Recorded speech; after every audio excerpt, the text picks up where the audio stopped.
From Global's newsroom at 10 o'clock, people have been gathering at a cemetery in Paris following the funeral of a 17-year-old who was shot dead by police during a traffic stop. Already this evening, tear gas has been fired at demonstrators in Marseille, which means the country's now experienced a fifth night of violent protests.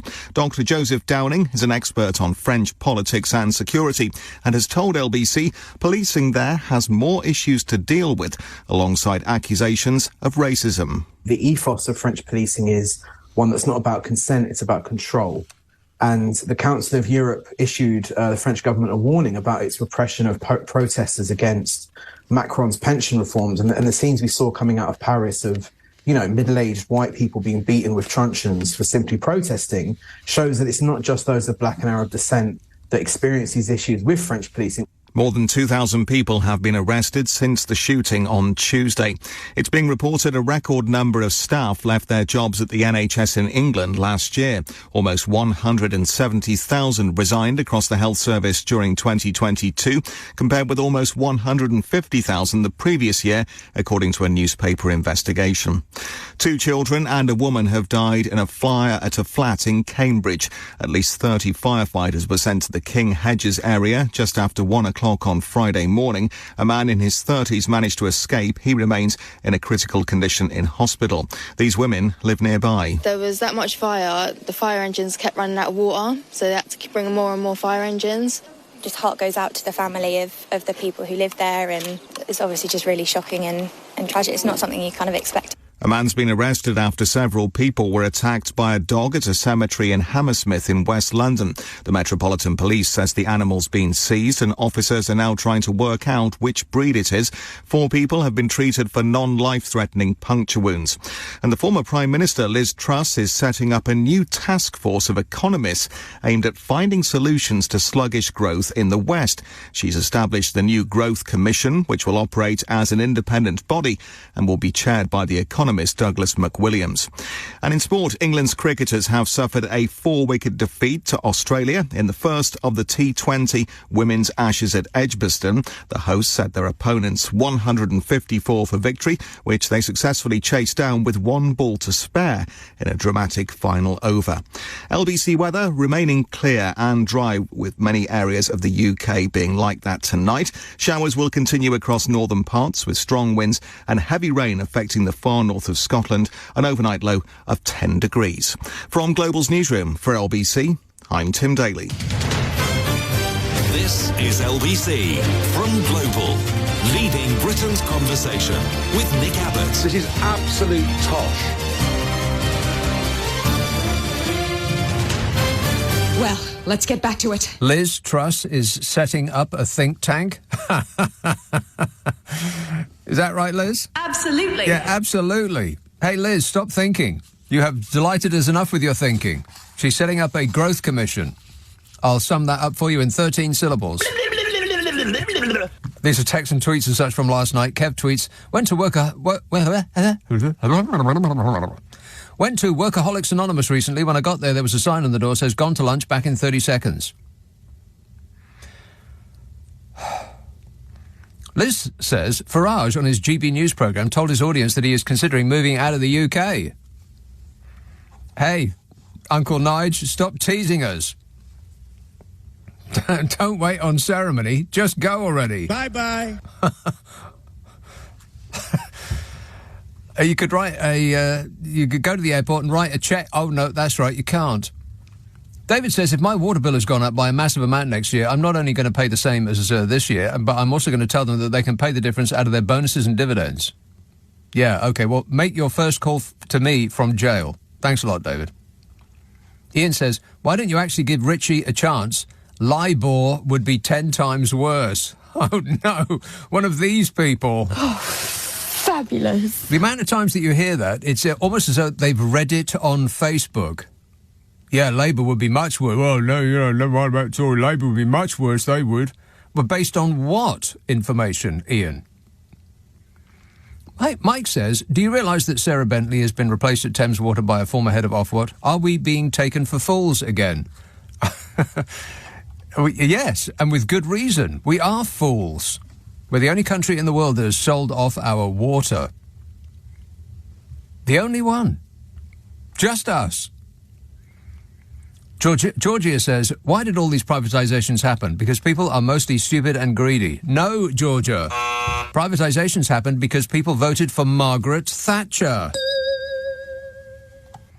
Kath texts, in that clip, Sunak says he's working night and day to stop the boats. Well, there's no indication that he has ever said anything of the sort. The country's priority is to stop the boats. And at the same time, I think people know that I'm relentlessly focusing on stopping the boats. And I'm relentlessly focused on stopping the boats. That's one of my 5 priorities, stopping the boats. And I think people know that I'm working night and day to stop the boats. Yeah, we get it. Kath says, in that clip, Sunak says that he's working night and day to stop the boats. Kath, there's no evidence that he has ever said that, apart from the tape of him saying that. She says, however, his New Year's resolution in January was to drink less Coke and get more sleep. Liar, says Kath. Liar! That's a very bold claim there, Kath. Do you have anything to back that up, apart from this? The country's priority is to stop the boats. Stop the boats. And at the same time, I think people know that I'm relentlessly focusing on stopping the boats. And I'm relentlessly focused on stopping... Shut up. Alan says, did you see Farage's statement where he emailed the chairman of his bank, but he said that a lackey called him back? Man of the people, says Alan. Who in their right mind would email the chairman of the bank they're with and expect that chairman to email them back? I mean, I'm amazed that it even got read at all. Aren't you? Hey, Nige. Whinging and whining and moaning. Yeah, a little bit of whining and moaning. Jay says this whole water thing is such a crime. We have highly corrupt people in charge, currently influenced by Tufton Street, backed up by most media who can do anything and everything during the 5+ years they're in power, which is a long time to do all sorts of damage. I'm with you, says Jay. The public should speak up. But personally, I genuinely don't know what can be done to prevent any of this nonsense, except wait for elections every 5 years. What can we do, says Jay? Insist on proportional representation, Jay. That's what you can do. Alex says, I remember very clearly the week that Thatcher privatised the water in February 1989. Jasper Carrot's Carrot Confidential series featured a sketch in which a suffocating man with a purple face is seen waiting outside his front door in desperation for the air lorry to arrive. If they could have done that, if they could have privatised our air, then we'd all be gasping for breath right now. James says, Nigel Farage used to bank with Coots, but something monumental happened this week. His account was kicked in the head by a horse. I'm immensely grateful to you for everything you've done in British politics over the last few years. I used to be an ardent Remainer. I voted Remain. I believed in the European project. Mm-hmm. I believed that staying in the European Union was the best thing for us. And then something happened and something monumental happened, and it completely changed my opinion on the whole situation. What was that monumental thing, Mark? I was kicked in the head by a horse. Right, very good. Okay, fine. Thank you. No, thank you. The pleasure's all mine. 0345 6060 973. Dulwich. Hello, Tom. Evening, Nick. Tom. Yeah, I'm calling about this water situation. Yes. If I'm honest, it's been in the news sort of every now and again over the last couple of months, mm-hmm. and my initial thought was there's no way that we're going, us as a nation, is going to put up with spending more money on all of this. And as time's gone on, I've sort of lost that thought. I'm like, no, we're actually putting up with this, aren't we? Like, yes, we are, yeah. Mm-hmm. But even today, like, it's been spoken about quite a lot, and it baffles me to this day that people who I probably have far more in common with are calling up radio stations defending the idea of it. Like, I just can't fathom this out on the basis that it's going to hand over billions of debt to the taxpayer. I mean, frankly, we're all going to pay it anyway, regardless. In my view, whether we pay it in taxes or whether we pay it through bills, we're going to be paying it. Yeah. The only difference to me is that we would have a sense of ownership of it if we took it back. Bingo. Yes. I'm probably going to sound stupid here, but frankly, if the government took it back and they had £14 billion worth of debt, mm-hmm. I mean, frankly, whoever we owe that money to, what are they going to do? Like, I'm in serious there's an infrastructure crisis, and are they going to start knocking at the government's door saying, "Can we have that money back now?" Well, they could ask us out into the car park, and we'll sort it out like men. I would suggest there's more of us. Yeah, that's right. Yeah, there's more of us, but we're not really inclined to stand up for ourselves, are we?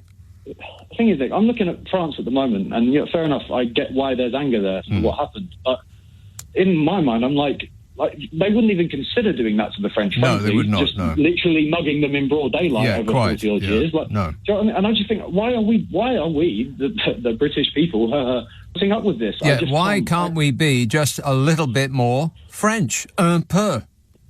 You know, I do want to say that, those Just Stop Oil characters? The who? The Just Stop Oil people. Oh, the Just Stop Oil, Just Stop Oil, I do feel like some of their tactics could be used for better purposes, in the sense that, I'm not being funny, if they was to use their tactics to the water companies and stuff, I feel like something would change a little bit, Well, they'd have to go to Australia and Canada and America to do it, because they don't live here. Yeah, that is true. Yeah. Right. There's a little chink in your little scheme there, Tom, but I think you're going to need to think it out again. Excellent work, that man. Thanks a lot, Tom. 0345 6060 973. Michael Gove has spoken about the water companies. Michael Gove has called for a crackdown on excessive executive pay and offshore financial arrangements within water companies, warning that concern about corporate behaviour could grow if customers face a hosepipe ban later this year.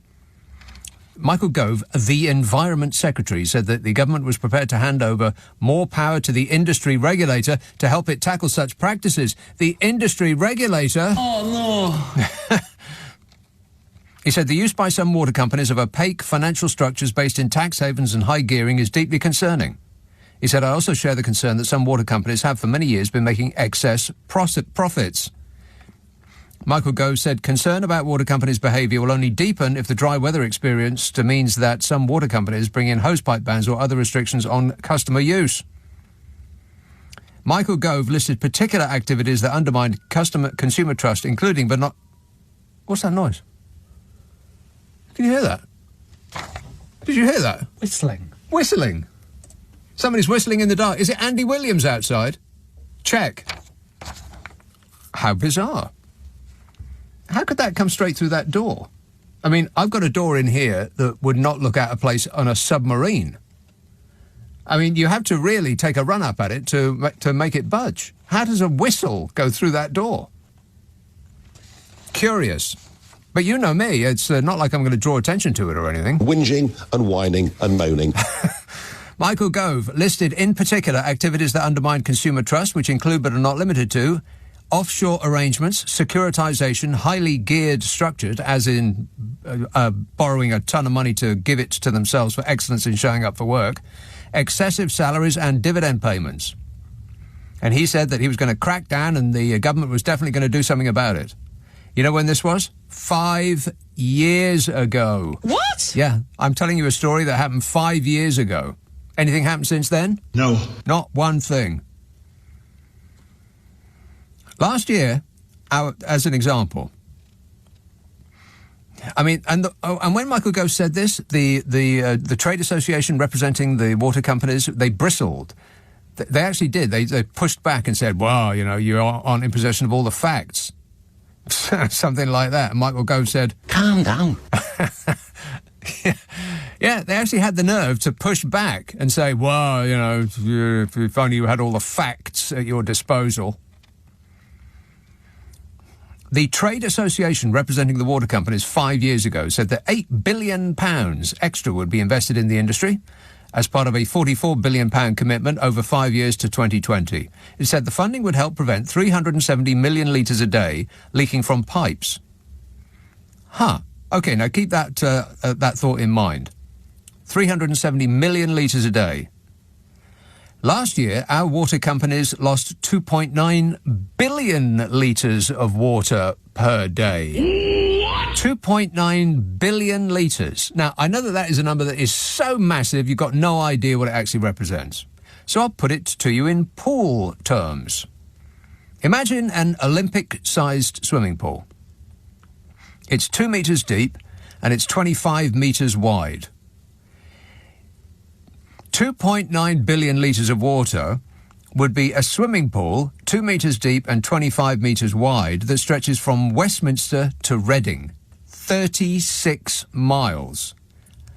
They lose an Olympic-sized pool, 25 metres across and 2 metres deep, full of water, and 36 miles long every day. I mean, you think we'd have drowned by now. If it goes on like this, we're going to need a bigger boat. And just remember, like I said before, we are the only country on earth that has been stupid enough to allow our government to sell off our water. Another great idea brought to you on a tide of sewage by the Conservative Party. What a way to run a country, eh? Dreadful. 0345 6060 973. Still, it would have been 10 times worse under Labour. 0345 6060 973. Friday, Saturday, Sunday night at 10. Nick Abbott, LBC. This is LBC. Nick Abbott on LBC. Call 0345 6060 973. You're joking. 0345 6060 973. Let's have a call in Bath. Hello, John. Hey, Joe. How are you doing, Nick? Good, thanks. Of course, you shouldn't be taking a bath because, we've got a bit of a water supply problem. Only take showers. I have heard this. Yeah. But what I was going to say I want you to clean yourself from top to bottom with a damp towel at the kitchen sink. All right. And I should be thoroughly ashamed of myself while doing it. Disgusting. Yes. Don't take any of your clothes off while you're doing it. Promise me you won't. I won't, I promise you. No, I was going to say to you that, I get the sense that the whistling you heard outside your door was a ghost who's not particularly satisfied with us criticising the Conservative government. Oh, my God. It's the ghost of Jimmy Savile. I don't know where Jimmy Savile came from, but if there's a ghost in the house, then I think we need to get R. Dean Taylor on the phone. He was a pro-Tory, wasn't he? He was like, as it happens, whatever. Anyway, what I would say, in terms of Thames Water, I have one question. Can I have some water with my sewage? Because I just don't get how we've got ourselves in a position that someone has taken over something and they pollute the water with sewage. They keep claiming they're putting financial support into the infrastructure of the system while taking massive dividends. Yeah. Right? They have no interest in putting anything back in. They take loans when the interest rates are low and continue to pay dividends to their shareholders. And now the government have gone back and so they're talking to them and Thames has said to their shareholders, can you actually put some money towards this? And guess what? They said no. Pretty pleased with the sugar on top. May we have some more? And the answer is no. And furthermore... No. Absolutely, they said. But this is it. I mean, whoever saw that happening? I mean, isn't it interesting how that the capitalist model, and Rishi Sunak is complicit in this when he was in Goldman Sachs. It's not capitalism; it's monopolism. It is a twisting. It's a perversion of capitalism. It's got nothing to do with capitalism. No, this is what I'm trying to say to you. It's funny that their mantra is to let things wither on the vine, and they suddenly turn socialist. And suddenly it's like, help us out, everyone, help us out. Yeah. We did it with the banks. But it's socialism in reverse. It's not trickle-down economics. There's no such thing as trickle-down economics. Trickle-up economics. Absolutely. And could I just say, just before I go... and in closing, yes. Yes, Michael Gove looks like somebody who's had a bad face transplant. I don't want to hear his opinions anymore. Just as I don't want to hear Matt Hancock talking about lockdown. Well, I don't even want to hear Matt Hancock's name, let alone hear from him. Well, it's enough to make you want to chuck. Okay. And on that indelicate note, that's it from John in Bath. Thanks a lot, John. A major capital letters, big news story. He wants to chuck. Mary says the country is at least 25% Republican. That is a huge consistency. Why doesn't any major media outlet ever allow Republicans to express their views? Is the monarchy really that fragile and vulnerable to criticism? Booze. It's criticism. It's got nothing to do with booze, Carol. It's just that at the beginning of the show, I haven't said anything yet today. So I need to get my mouth all warmed up. I should do mouth exercises before I come on the air. That's better. Let's have the Wirral. Hello, Nora. Hiya, Nick. Nora. I've got 3 things to say, but one of them's very trivial, so I'll try and steer away from the trivia tonight. Right. Couple or 3 things. Go ahead. Lebedev. Nobody's mentioned the Dispatches documentary. I thought it was absolutely enthralling. I thought it would be all over, well, not all over the press, obviously. Yeah. But, there's Boris Falafel and his friends. How lucky were the Russians that he was who he was in the position he was? Was he lucky? Do you think they were lucky, or do you think he was put there purposely? And he was doomed? Because they've got this absolutely amoral, led by his gentles, buffoon. His gentles? Yeah. Those sort of things. Those are the people that he surrounds himself with. He calls them his gentles. Mm-hmm. But he's led by them. They gently guide him from, Especially from here, the blonde ones. here to there. Yeah. Yeah. Anyway, so he's led by that, and he's completely amoral, so they could, there's compromat, there's the opportunity for corruption. Everything, he's everything they could have wanted in a useful idiot. Yes. And there he was, just sitting as Prime Minister. How lucky was Putin? I don't know. Any comments, Bodge? I can't comment on that. He can't comment on that. Blah, blah, blah, blah, blah, blah, blah, blah, blah. Okay. That was the first thing. Yeah. Thing number one. Have you got any thoughts on that? Do you think I have no thoughts on that or any other subject, as a matter of fact. I'm completely thoughtless. Okay. The second thing was the guy who was the economist who was on last night. Brilliant. I loved listening to him. He can come on again. Oh, no. That sounded like... It was too much like work. It was like school. I was sitting there thinking, is this going to be on the test? I was thinking... Well, one thing he missed was the recycling thing about the money in our economy that's shrinking. He omitted the leak, because don't forget, a lot of that money goes out via offshore bank accounts. Yes. So, and Michelle Mone and all her cronies and all the people who've got all the money that they shouldn't have taken that out of our pool. Yeah, I'm sure that Michelle Mone only has money that that she deserves. Legal, decent, honest and true. This country is a very, very leaky country. Yeah, no doubt about it. All right, thanks a lot, Nora. Well spotted. 0345 6060 973. Oh, we didn't get to the unimportant part. Perhaps we'll never know. Mark says, totally agree with your 1970s... totally agree with your 1970s analysis. I'm a man of 63 years old... He says, so we've had similar journeys through music, but the 3 artists you highlight were incredible. Bowie's Glastonbury performance had a little bit more of the emotion that was so missing from Elton John's set. Yeah, it did. One of the newspapers made a list of the best Glastonbury performances of all time, and David Bowie's came out as number 1. And I'd have to say that, no, that's not correct.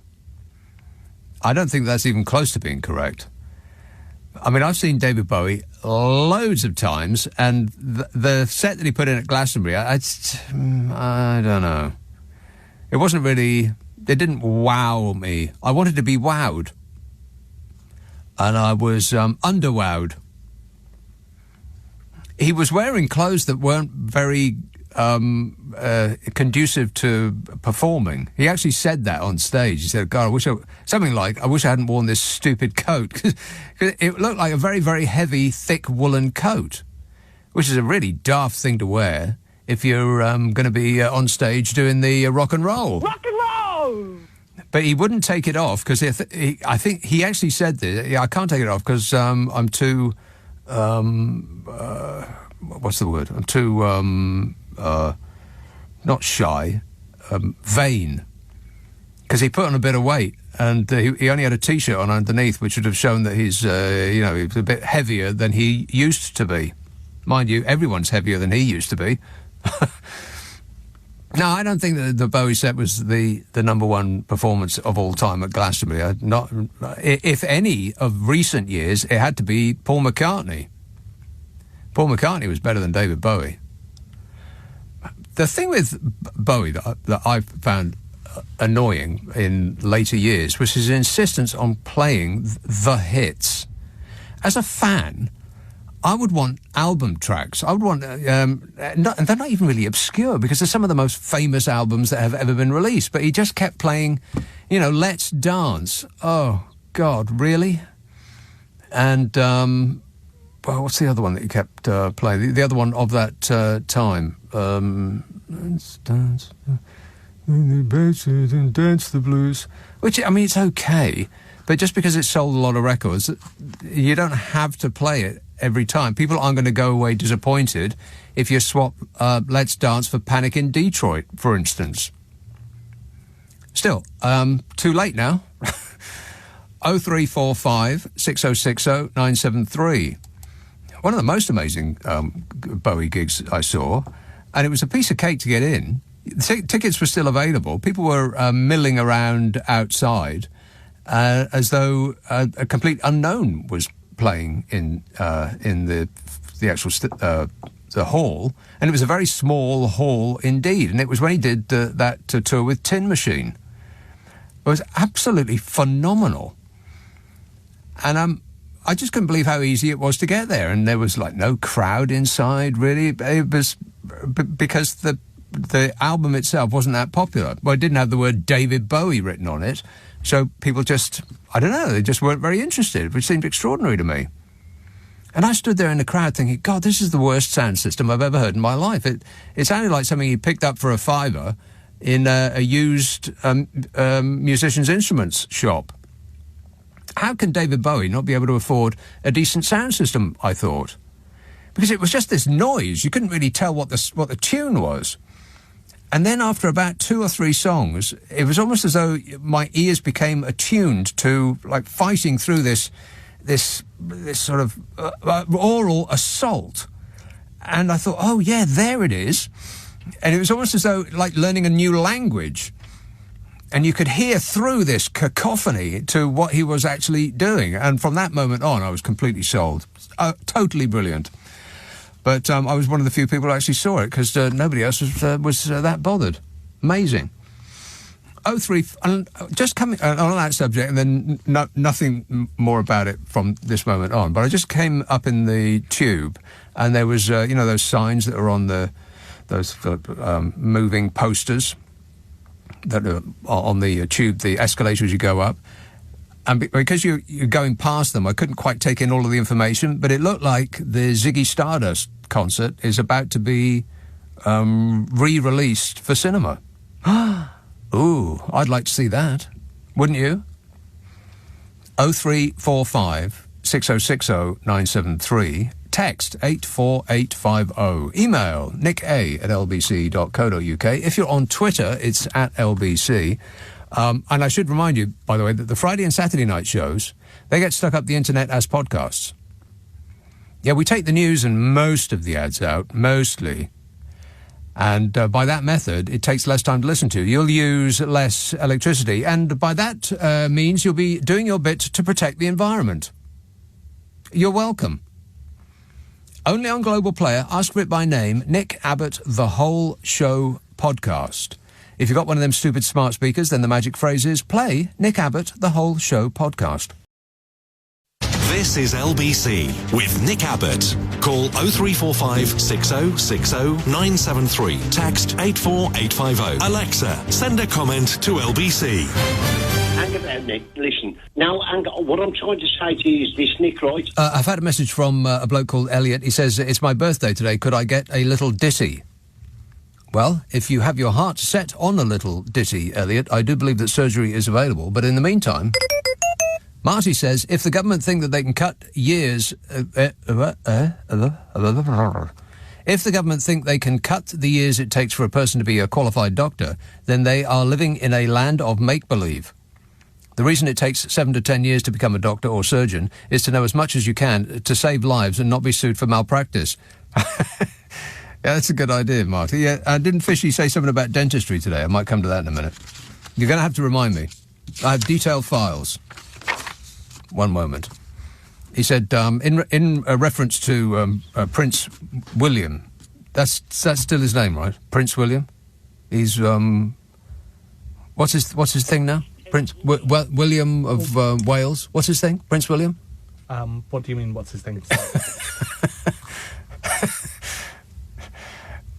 Yeah, his what's his title now? Wills. You know, Wills out of Wills and What's It.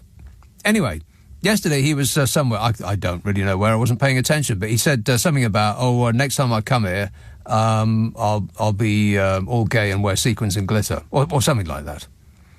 I've got no idea what I'm talking about anymore. But anyway, that's the context of what I'm about to say, I'm about to read the end of Marty's text. Do you have the context firmly in your mind? No. He says, yes, by the way, all gays wear sequins and glitter, similar to King Charles on Coronation Day, only less expensive. Well, that is true. That is true, yeah. Mark says, totally agree. No, read that. And these are texts and messages and such from last night.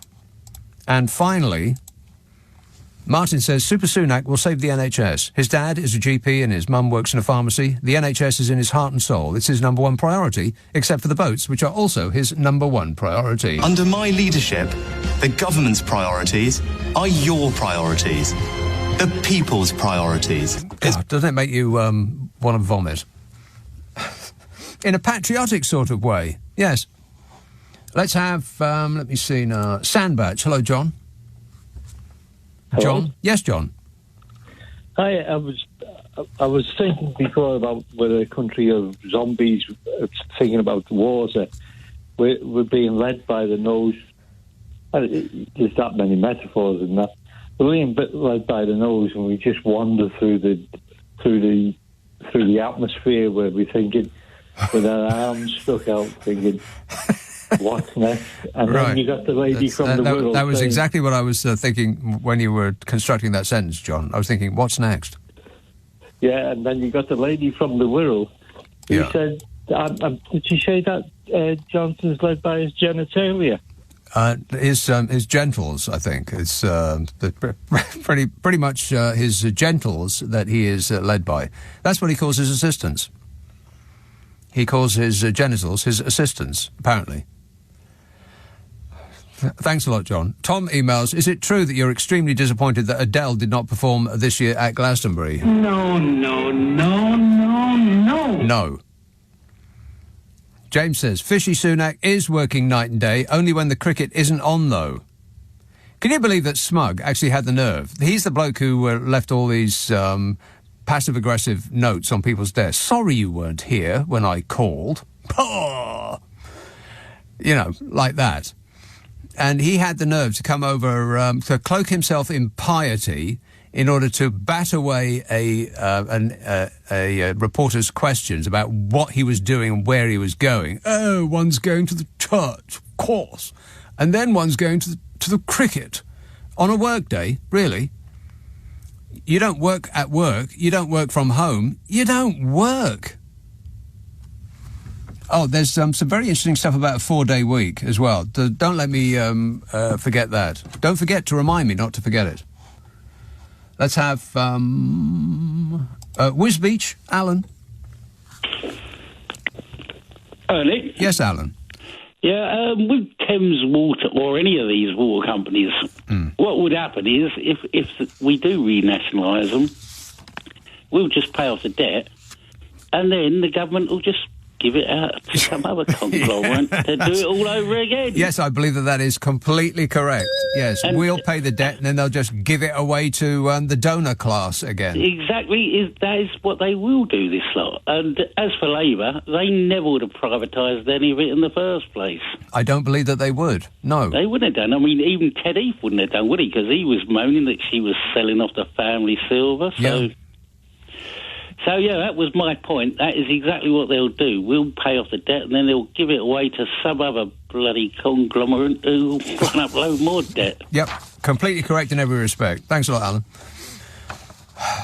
This is the Guardian. The Times weighed in on this. You know what? I think it's all about Fergal Sharkey, this, isn't it? I think that the constant campaigning from Fergal Sharkey has actually moved people on this issue. Because not only His Majesty's The Times wrote a leader column about this week, so did The Guardian. And it's getting a lot of publicity because people are rightly absolutely bloomin' furious about it. It's taken a long time for us to get furious about it. But it's not getting any better. It's getting much, much worse. We have as far as I'm aware, we've got the dirtiest rivers in Europe. We also, I would hazard a guess, I don't know this is true, but it doesn't prevent it from being a fact, I bet we've got the highest water charges in Europe as well. I bet we've got the most indebted water companies in Europe as well.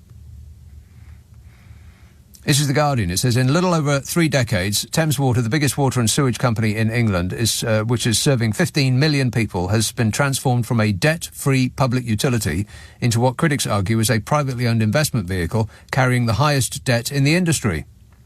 Over those years, as admitted by Sarah Bentley, the firm's departing chief executive officer, its executives and shareholders and private equity companies who own it have presided over decades of underinvestment, aggressive cost-cutting and huge dividend payments. Who couldn't see that coming? The symptom of these decades can be seen in the scale of sewage discharges, the record leaks from its pipes and the state of its treatment plants, which are now at the centre of a criminal investigation by the Environment Agency into illegal sewage dumping and a regulator inquiry by Ofwat. Hey, it's okay, everybody. They're going to have an inquiry. Oh, fabulous. Shall we jump to the end of the inquiry and just declare that lessons must be learned and nothing further will happen?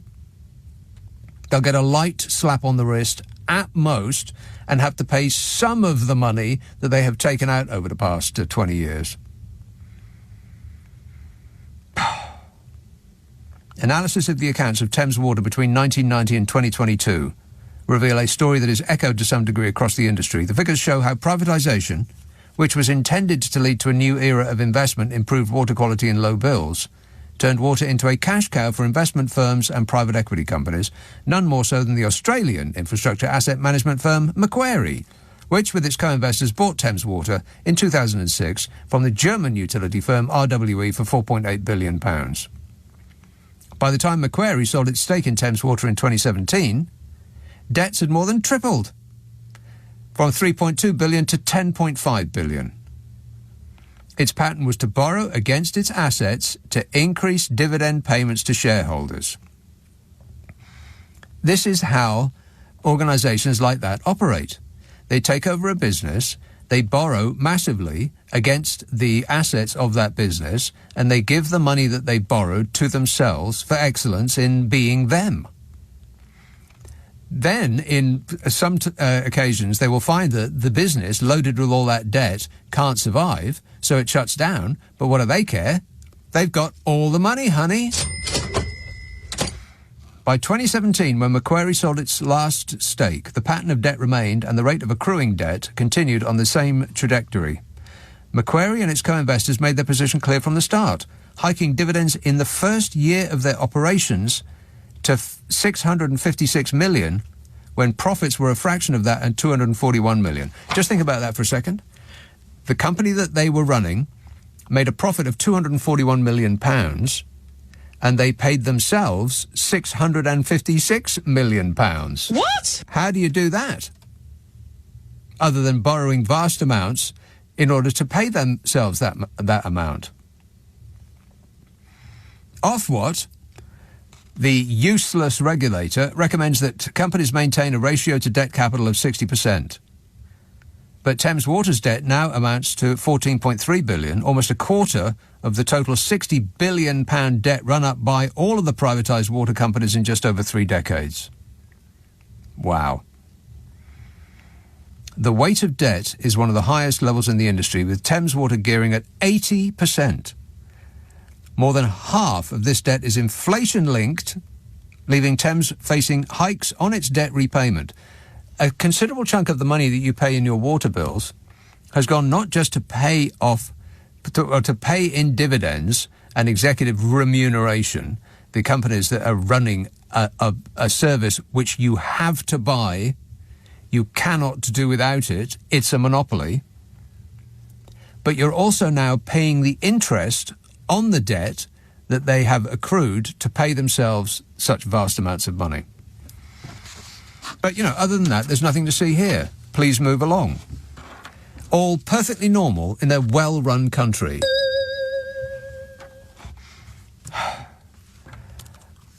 Tom emails, no, I read that one. Archie says, if Uncle Nigel wants to leave the UK, we will gladly provide a boat. Al says, after calling Rishi Sunak the camp Cyberman last week, I was facing deportation to Rwanda. However, it was blocked thanks to the woke Court of Appeal. There's more woke news, by the way, this week. It's the same story as the 4-day week thing. I believe it's the exact same thing. This is what they're hoping to win the next general election on, making you angry at woke things, whatever that means. I think it just means people who are concerned for the health, wealth and happiness of others. You know, those people... Oh, there's more? His text continues. I'm rather upset with this. I can't remember. I've heard that wages are higher in Rwanda, and I was hoping to send money back here to support my family. Yeah. Let's have... Oh, you know what? I've got to go away in order to come back again. Nick Abbott on LBC. Call 0345 6060 973. Anybody care what this guy thinks? No! Ollie texts... You are constantly picking on them, and them in this case, I think, is the Conservative Party. But you never say a bad word about disastrous Labour. Wonder why that is, says Ollie. Ollie, let's just take a moment and concentrate hard. Use some of your vast brain to contemplate why it might be that I don't pick on disastrous Labour as much as, or if at all, compared to the Conservative Party. I'll put a clock on it. Time's up. Could it possibly be because they haven't been in power for the last 13 years? I think that might have something to do with it. Ollie has just now seen the light. Maidenhead. Hello, Gary. Oh, hello, Nick. Good to speak to you again. I've still got the cold. Oh, you have a cold? Stop whining. Yeah, it must be to do with Brexit. It's the wrong kind of germs. Yeah, that's right. Yeah. No, I'm coming from a little bit different angle. I was speaking to some of the lads at the fire station today, and I said, how do you feel about if you have to plug into the old river and suck up the stuff in there? And they said, yeah, it wouldn't be ideal.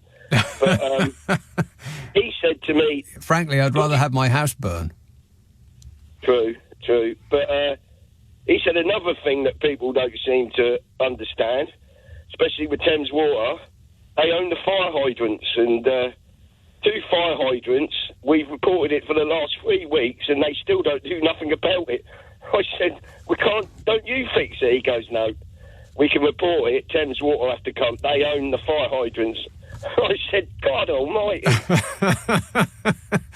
He goes, yeah, and one's got a broken cover and the other one is so seized it won't turn on. Yeah, but apart from that... I can't believe it, mate. No, I can't believe it either. They even own the fire hydrants, so good luck, everybody. Yeah. Yeah, best of luck, everyone, yeah. All right, thanks a lot, Gary. There's a chap called Richard Murphy who does excellent work on Twitter, and he was comparing the economic performance of the water companies. He says there's 9 companies in England that take away sewage. Thames Water is one of those sewage companies. The others are Anglian Water, Northumberland Water, Severn Trent, South West Water, Southern Water, United Utilities, Wessex Water and Yorkshire Water. He said, to get a proper picture of the water and sewage industry, I combined their accounts into a single set. The operating profit margin in this industry is 35%. What? That is staggeringly high, he says. You know, the supermarkets are being accused of profiteering. You know what their profit margin is? 2%. 2. And you can go to any supermarket you like. You can, you are not forced to buy from any supermarket. But you are forced to buy a product that you cannot do without from the water company that provides in your area. And their profit margin is 35%. It goes up to 38% when other income is taken into account. 38p in every pound that you pay for water just goes to them as profit. I'll just pause and let that sink in. 38% of your bill just goes straight into their pockets as profit. Now, this is profit before the cost of borrowing. Now, on the cost of borrowing, interest costs represent an average of 20% of income. That's 20p in every pound paid to these companies goes on the interest that they have accrued because of the money that they have borrowed to award themselves for excellence in being them. That still leaves them profitable, though, says Richard. They do pay tax. The average tax rate's 19%, but that's way below the expected tax rate, which has been as high as 30% for some of this last period.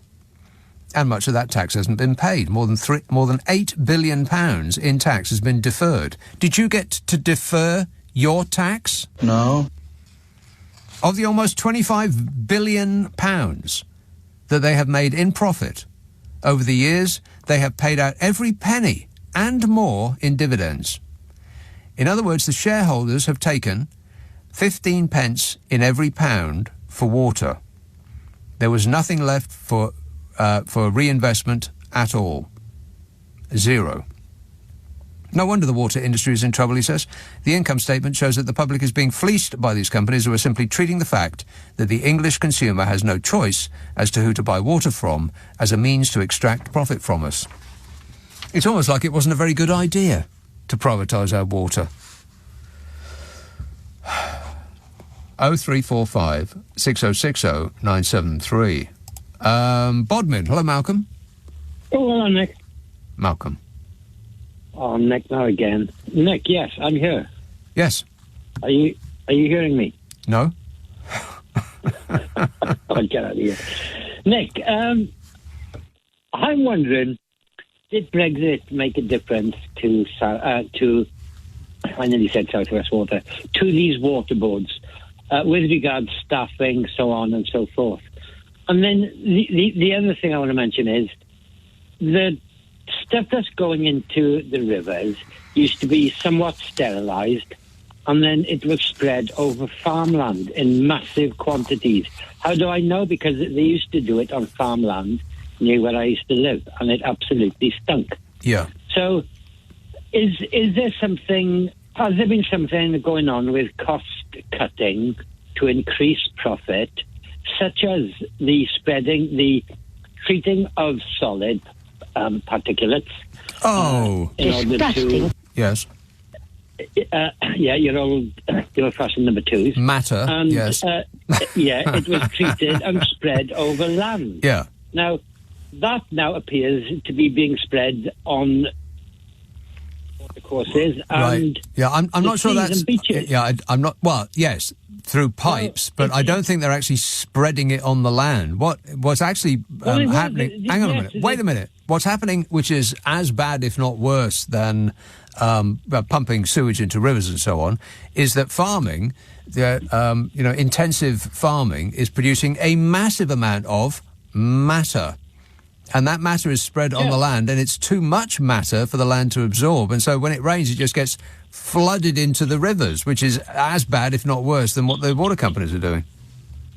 Yes, but it's honest to God. If you look it up, because I did a while back, and yes, it was confirmed that human waste is spread onto farmland, onto crops. And where I was, there were lots of swede fields and all that sort of thing. I mean, all right, a lot of swede is fed to livestock, but yeah, and I just wonder, in the cost cutting and the labour needed to do all of these things, and then the cost in treatment works to process the solid. If they're just saying, to hell with all that, let's just spread it on the land. Yeah. And they keep on saying, Nick, that, well, it's because we only release into waterways and onto beaches when we get heavy rain. Yeah. Now, excuse me, I might be wrong, but we've had the driest year and a half in recorded history. Right. And yet it's now the rivers are being filled with sewage. Now, another thing which is happening in Wales... Maybe they mean it doesn't necessarily have to be raining here. Maybe it's like if it rains in India, they just think, oh, to hell with it, let's just... we'll use that as an excuse. Good try, yeah. Oh, and finally... my brilliant idea, which I floated with you last night. Please don't say the word floated in the context of what we've just been discussing? I did have that, no pun intended. There has been a huge amount of support through the day today for the pulling back into national ownership the water boards and not, I stress, not compensating the shareholders for their losses. Yeah, but I don't think there are any losses. They've taken the water already. They've borrowed against the assets of the companies, and they've given themselves the cash. The cash is gone. Yes, I understand that, and I don't want to go over ground. But what me and the people, right? Yeah. Me and the people, we want these organisations to be taken back at no cost. Nothing given to shareholders because they've had the cost of their shares reimbursed many times over through dividends. I completely agree, but it still means that we'll be saddled with about £56 billion worth of debt. And not only that, but these reservoirs where I am, I mentioned a few weeks back that we've got 3 of the biggest ones in the southwest within 25 mile of me. 2 of those 3 are used for water sports, so people go on them. They take their dogs in them. And you've got to remember, look, around these reservoirs here, you've got cattle roaming, sheep roaming, and all of the land around the reservoirs is draining into the reservoirs. Yeah. So, yeah. Well, if you go down to the lake today, you're in for a big surprise. I think it's disgusting. I really think it's disgusting. I think something should be done about it. Something should be done about it. Excellent work there, Malcolm. Keep your eyes peeled and don't go anywhere near that water without a hazmat suit on.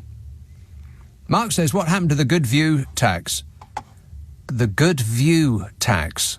What's that? I know it was a tax idea, but it was shelved. What's a good view tax? Does it actually mean what it says? A tax on views? Surely not. And what constitutes a good view? I don't understand what that means. Austin says we should let Liz Truss run the water companies, and then when it goes wrong, she can just say in one of her speeches that it was water under the bridge. Absolutely. Yeah. I can't believe that she thinks that we're still interested in what she thinks. I think she'd better think it out again. 0345 6060 973. Text 84850. Email nick@lbc.co.uk. And if you're on Twitter, it's @LBC. I want to talk about the NHS plan. You know Rishi Sunak's got a plan for the NHS. I am totally 100% on it. He's 100% on it. And I also want to talk about dentists and a poll which indicates that many of the MPs dearest to our heart will be MPs no longer quite soon.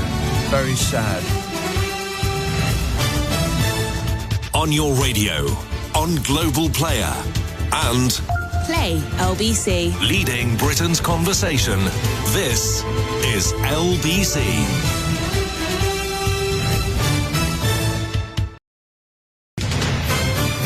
This is LBC from Global, leading Britain's conversation with Nick Abbott. You're better than man. I don't know anything.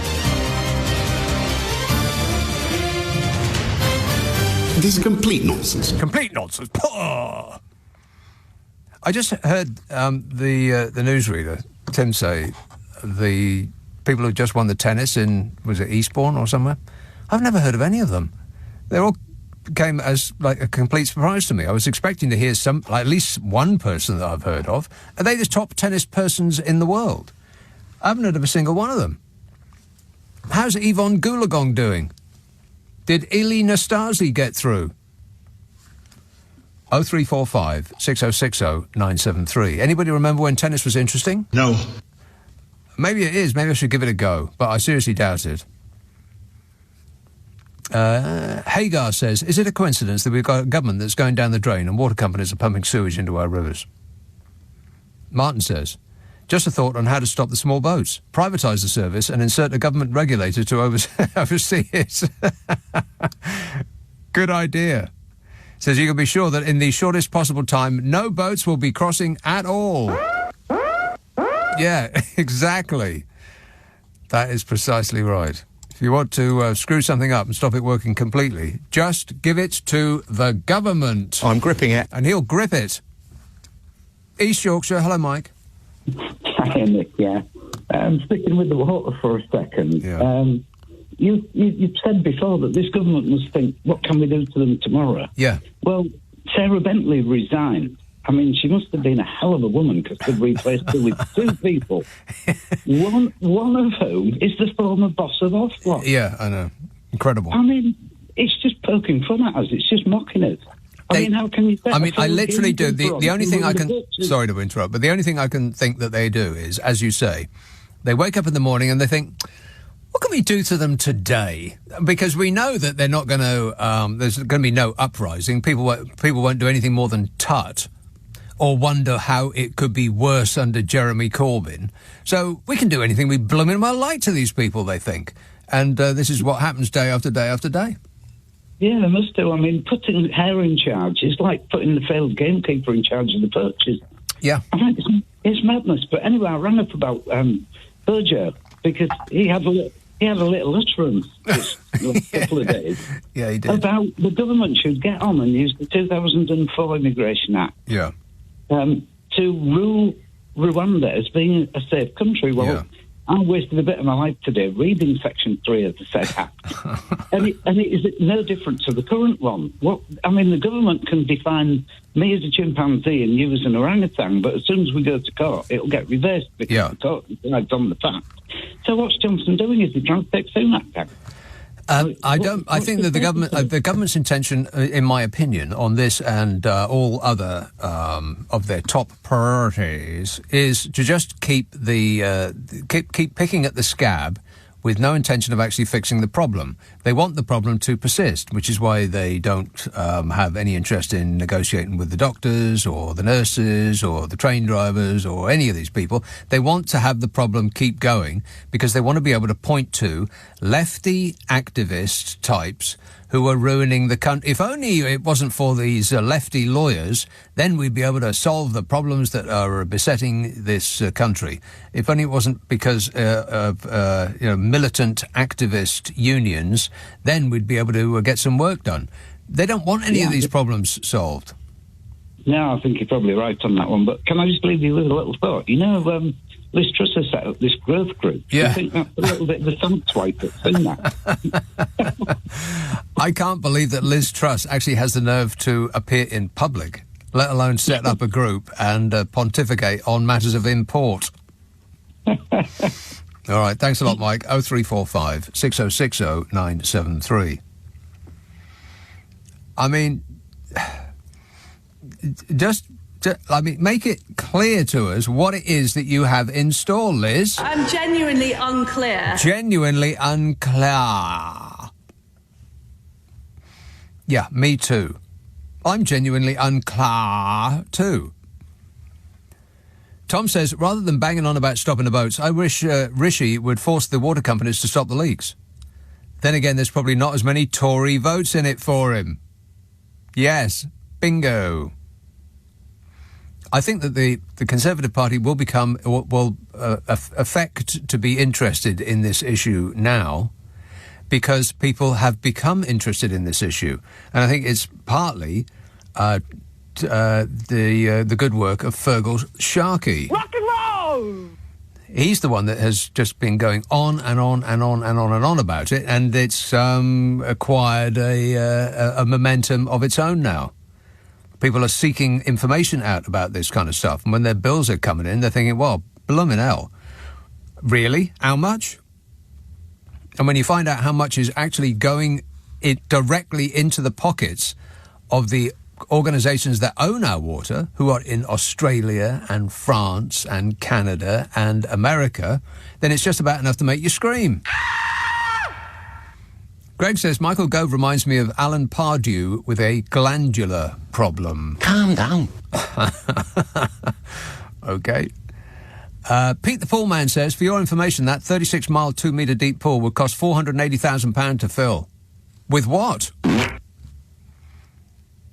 Dan says, the greatest Glastonbury performance ever was Radiohead in 2017 by several country miles. If you didn't see it, then you've got homework to do. I did see it, and it wasn't. But thanks for asking. Let's have Canada. Nick. Yeah, hi, Nick. As one of the countries that owns your water, I should point out that all our water is municipally or provincially owned and has nothing to do with private enterprise. Right. The thing I was ringing up about was the erstwhile reason for privatising everything that moved, that the Tories have always given, is that private companies can borrow money and invest in the infrastructure. Yeah. But no one can borrow money as cheaply as the government. That's akin to the argument that you should pay your mortgage with your Visa card. The government always gets the cheapest money. Yes. It's always more cost-effective for a government to invest in infrastructure. And they can't lose money because it's a bloody water board and you have to drink water. Yes. It's a no-brainer. It's one of those areas where the government, where legitimately the government can say, yeah, we borrowed money, but we'll all get it back, because they will.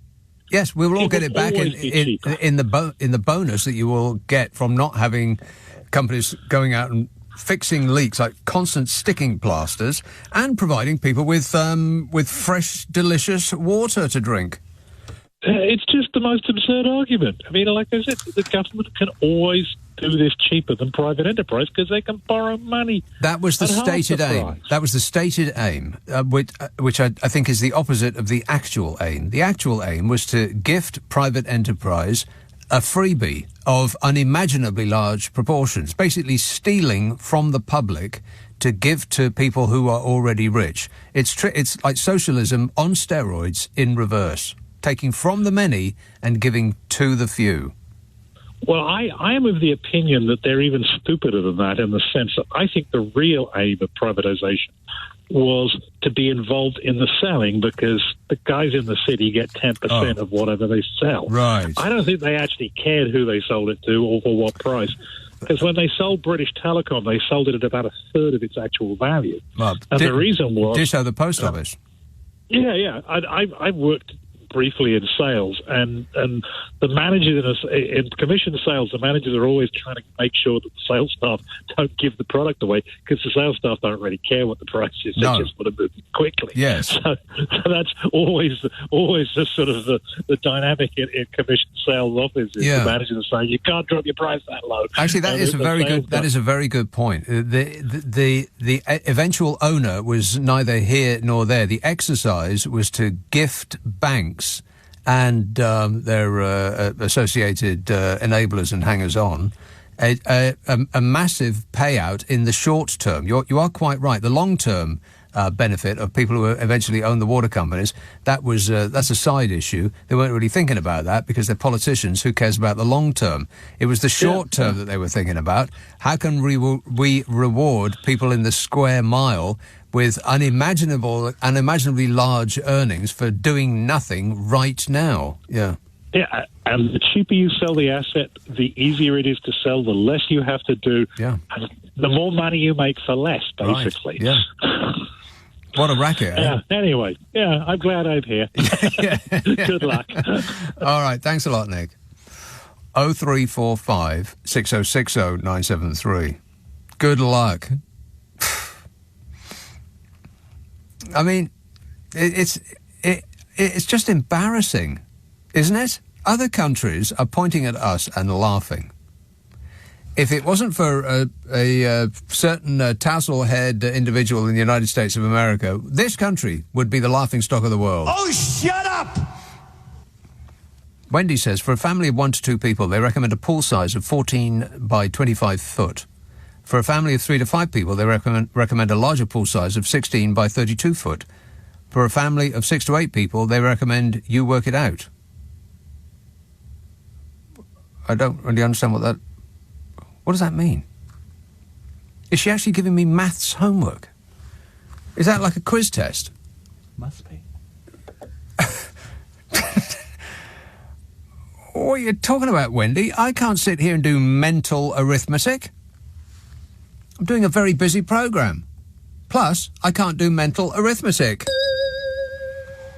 I used to be able to do mental arithmetic. Mental arithmetic is one of those things. It's a skill much like any other. When I was working in a pub, this was before bar owners or bar workers had their brains removed, and they found that they couldn't add up anything without going to the till and punching in the thing that they had just sold you.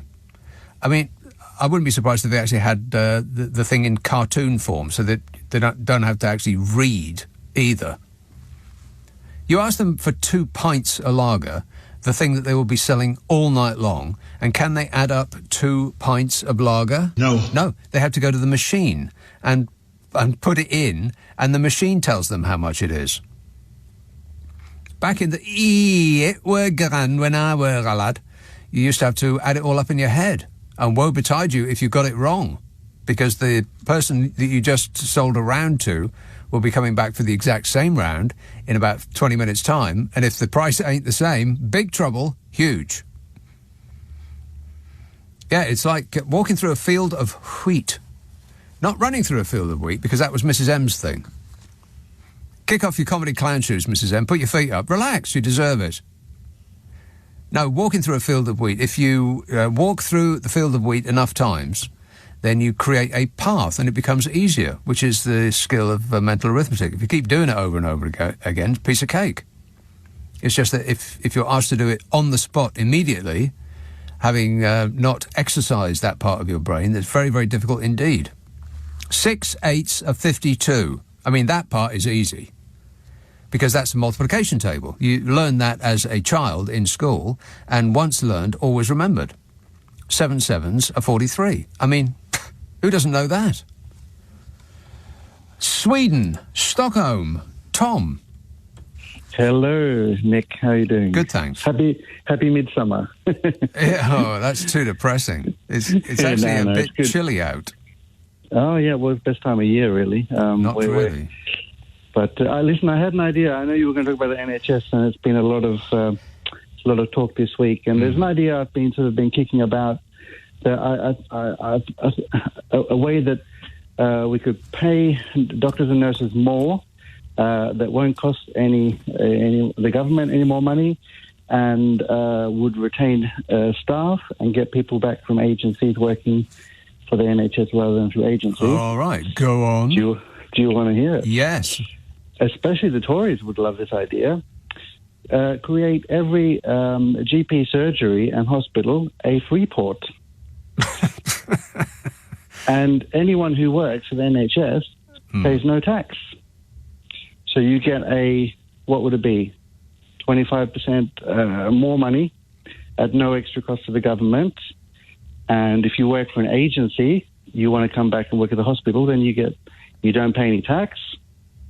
That would get more people coming to work, leaving the agencies, which would mean less money for agencies, more money for pay, and doesn't cost the government any more. Everyone gets paid more. I don't know. I can't see a flaw in that. What do you think? Well, it would cost the government more because they wouldn't be getting any money back in tax. Yeah, but isn't it the same with free ports and any other kind of tax? Oh yeah, it wouldn't be the whole country. I mean, if you just think how much we supposedly need medical people and we need doctors and we need to retain them, rather than give them a pay rise, give them a tax cut. A tax cut, which Tories love. That's true. Yeah, they do love that. Yeah, I mean, despite the fact that we're more taxed now than any time in our history, the Tories keep professing that they love cutting tax. Yeah, exactly. I mean, to be honest, and if you obviously not consultants coming, none of the dodgers, but like if you're literally working for the NHS, so not by an agency, or you work on premises, you pay no tax.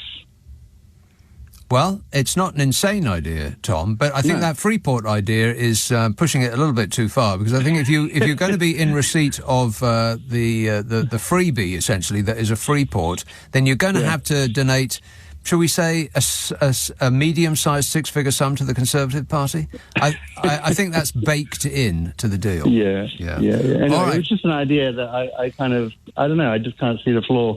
Any flaw in it, and I think, it would kind of solve everybody's problem in one go. All right, okay, good work. Thanks a lot, Tom.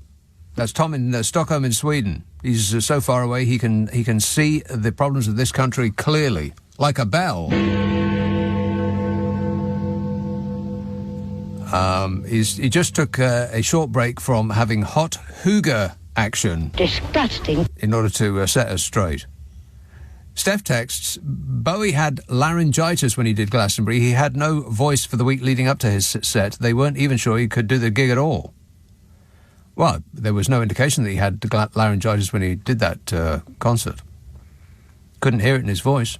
Sounded excellent to me. It was just a bit, I don't know. Ever so slightly underwhelming, particularly, I mean, the only reason that I mentioned it was that one of these newspapers, they put these infuriating titles up with question marks.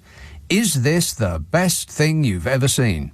Is this the best way to solve this problem? Is this the best set ever done at Glastonbury? Well, I don't know. You're the blooming journalist. You tell me. What are you asking me for? I'm just some dope who's reading it. But anyway, they did a list and they put David Bowie as the number one best gig ever at Glastonbury, which I think is incorrect information. I think they were probably just putting him there for emotional reasons because he died. The moment David Bowie died, I don't know if you recall, but the entire world seemed to just go down the toilet, literally and figuratively. It was as though he was holding the universe together. Yeah, thanks a lot, David Bowie. You couldn't have hung on for another 10 years or so. You see what you've done? 0345 6060 973, Friday, Saturday, Sunday night at 10, Nick Abbott, LBC. This is LBC. Leading Britain's conversation. Nick Abbott. Alexa, send a comment to LBC. We have never had it so good. 0345 6060 973. Oldbury, hello, Ranjit. Hi, Nick. Right. Have you been frying tonight? Yeah, very poorly. I just want to say hello to one of your number one fans that come to see me. Yes. Hello. Hello. Yeah. His name's John Singh Sheena and his wife come from Beaconsfield to see me, and they said, look, they absolutely love Nick Abbott, right? And then obviously through you, they got to know me, so they come to visit me. Right. Well, whatever you do, Ranjit, don't give them my number. I won't. I love you. Right, you know this water stuff, yeah? Yeah. Okay. You know, in Sandwell where I live, there's a place, a road called Bromford Lane. I think in the last 10 years they've had about 6 major leaks, yeah, which closes the road, and then there's a massive diversion for the traffic, right? Yeah. So somebody with 2 brain cells should think, hang on, this main pipe of the water needs to be replaced because it's just leaked there. 6 months later or a year later, it's leaked over there. Right. And look how much havoc it causes everybody. And then there's another arterial route into Birmingham. It's called Cuckoo Road. And it was... You're kidding. Cuckoo Road. Cuckoo Road or Cuckoo Bridge or something like that. Anyway, yeah, they've had 2 major... It's like, you know, like how Pakistan was flooded, yeah? That's how it is there. Right. So why don't they repair these leaks? You know, you don't have to be, you know... I'll tell you why. You want me to tell you why? It's because it's cheaper to just patch them up every now and again than to fix the problem permanently and forever.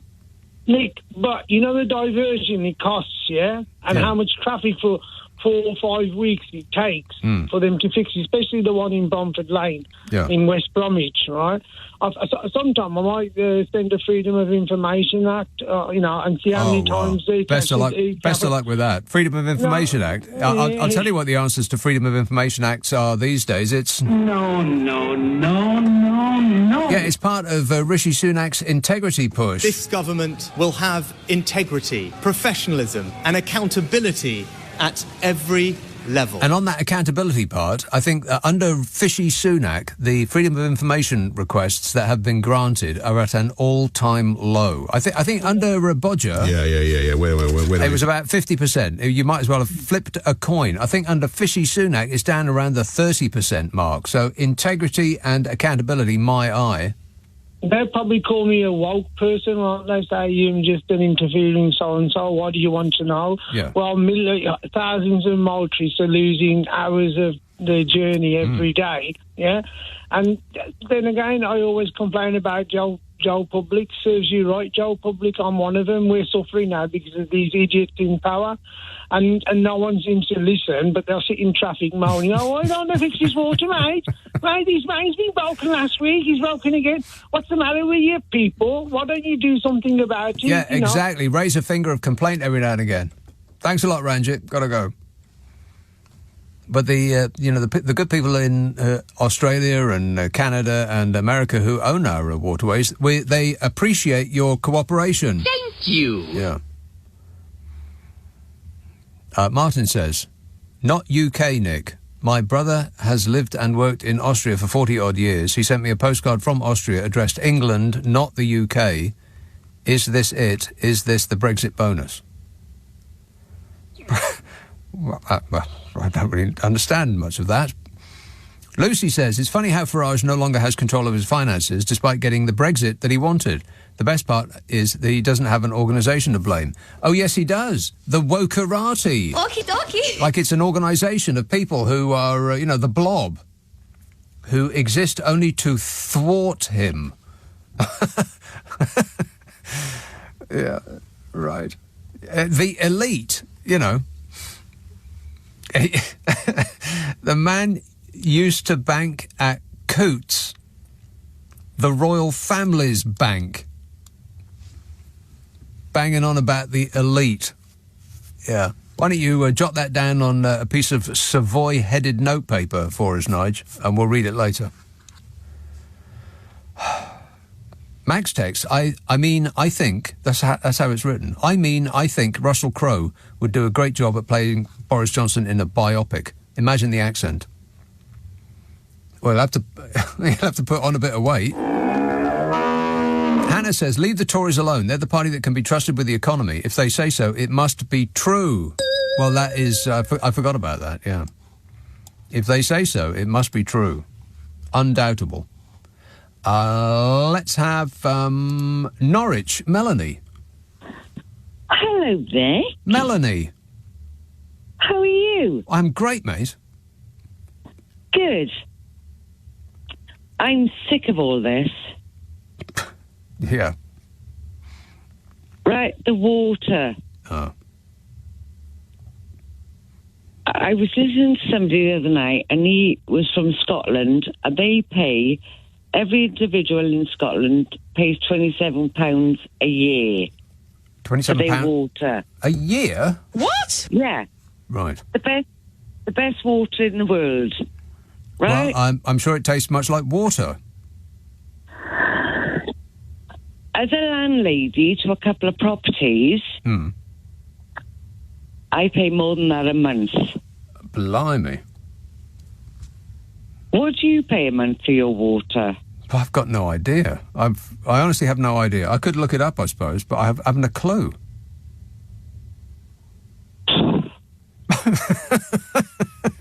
I think Melanie just died of shock that I don't know what my water bill is. It doesn't come out once a month, does it? Doesn't it come out like every quarter? I've got no clue. I don't even know if I pay my water bill. I might be breaking the law. I'll have to check on that now. And while I'm at it, I'll check that I'm paying my council tax and my gas and lecky bill as well. I guess I'm paying the mortgage because the banks would have raised a finger of complaint if I hadn't. Must do.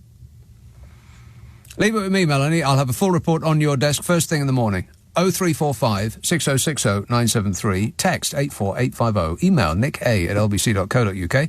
If you're on Twitter, it's at LBC. Friday, Saturday, Sunday night at 10. Nick Abbot, LBC. It's 11:30, the news headlines with Tim Daly. Just Stop Oil has been defending its decision to disrupt today's Pride celebrations in central London. Activists had previously warned they would disrupt the day, saying fossil fuel partnerships embarrass the LGBTQ+ community.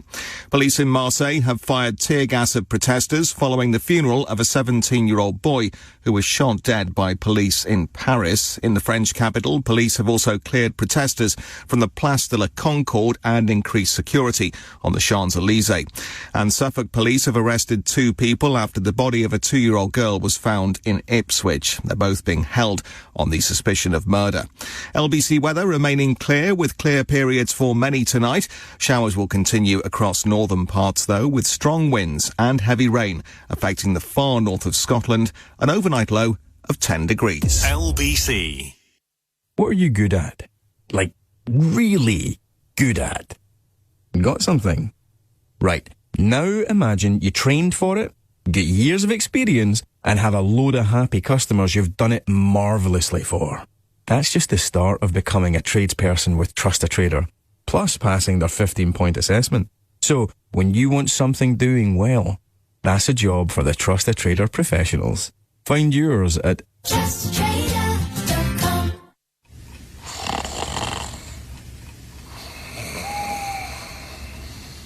Growers Harvest porridge oats, price matched at only 90p for 1 kilogram at Tesco. Makes for some tasty overnight oats, which make themselves overnight. Fancy that. That's true value. Tesco. Every little helps. Serving suggestion. Price match 22nd of the 6th. Pro rata versus GBLD. Check twice weekly. Excludes promos. Selected stores. Excludes Express and Northern Ireland. Details tesco.com/LD price match. Happy birthday to you. Okay, Nathan, you're next. Happy birthday to you. Happy Mum, my birthday's not till next month. Like getting your money's worth? Introducing McDonald's Save a Meal Deals. Get a cheeseburger or mayo chicken, medium fries and drink for just $3.99. From 11am. Not available on delivery.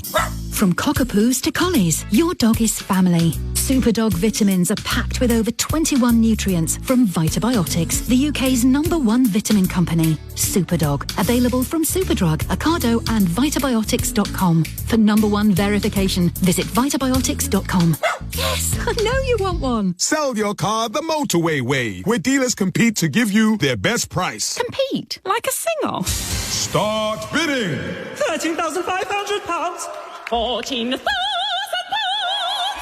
£14,000? No way. Yes way. Motorway, the way to sell your car. T's and C's apply. This is LBC with Nick Abbott. Call 0345 6060 973. Tweet at LBC. Text 84850. Would you mind telling me what this is all about? No idea. But maybe it will become clearer after we talk to Rose in Plymouth. Rose. Oh, I forgot. It's not Plymouth. Oh, not Plymouth. I just wanted to tell you about the swallow. Is that all right? The swallows?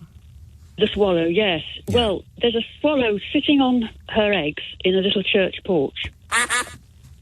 It's only 5 miles from here, you see, so I'm not in Plymouth. And I've been back to see how she's faring. And there is a point to this story. Yeah. The 2 of them had refurbished last year's nest, oddly, but plumped for an older one. Refurbished? Yes, well, it's 2 inches of fresh mud. I mean, it must have taken them ages, but it's not in a very good place. And they've plumped for an older one, which is further in the porch and in good nick. I don't know why it hasn't been used for a few years. It's like a deep cup shape of mud against the wall. Oh, yeah. Just under the ceiling in this case. How do they get the mud up there? In their little beaks? Well, exactly. Exactly. I mean, do they swallow it and then cough it back up again?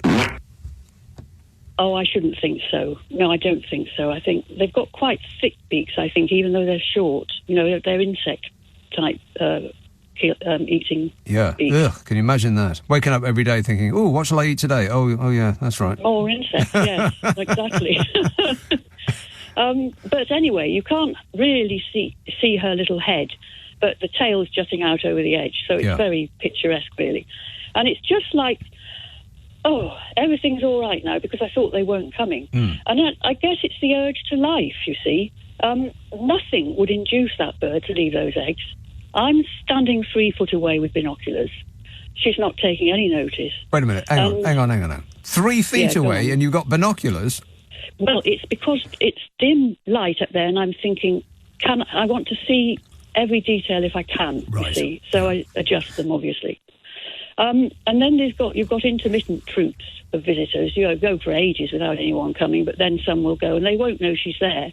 Won't bother her. Nothing will make that bird move. And in September, 4 to 5 chicks will be big enough to fly to South Africa. Is that as long as it takes? Because I've got a robin in my garden that flies into... Yeah. How they do that, by the way, how they fly into a hedge without bashing themselves to death in the process of doing that is just a mystery to me. How do they do that? Yes. But anyway, it does it. Exactly. And so it's been, I imagine, feeding its chicks. So have they... flowered already and flown away, or does it take till September? That seems a long time. Oh, God, yes. Well, yes, and these were, you see, they'll only have time for one brood. I mean, I just have a book I check these things in. Right. And because they were so late. Yes, because it takes about 18 days to hatch the eggs, and then it can be up to 3 weeks before the chicks actually fly out, big enough to fly out the nest. Right. Not usually that long, I don't think. At which point the adult really is in need of a holiday. But, of course, they'd have to fly somewhere to get there. Well, they're still feeding them, really, when they're outside the nest as well, you know. But this is the magical thought that this is why it's so important that she does it, because then, you know, by September, they'll be going with them to South Africa. It'll take 6 weeks. But it's not easy. Oh, and I wanted to say, Nick, they're so graceful. And it's not easy because there was the most terrible wind that day, and the male was swooping and spinning. I mean, it took him about 12 attempts each time to fly in to a small doorway to feed the female, because she's got to be fed, battling this wind. Yeah. Graceful, but I mean, exhausting. And thinking of that, they skim over waterways, swallows, a lot too for insects on the surface. And really, Nick, you know, talking about water and everything else, if we don't value rivers and all that's around, everything around, I think we're throwing nature's gifts back in her face. That's what I think.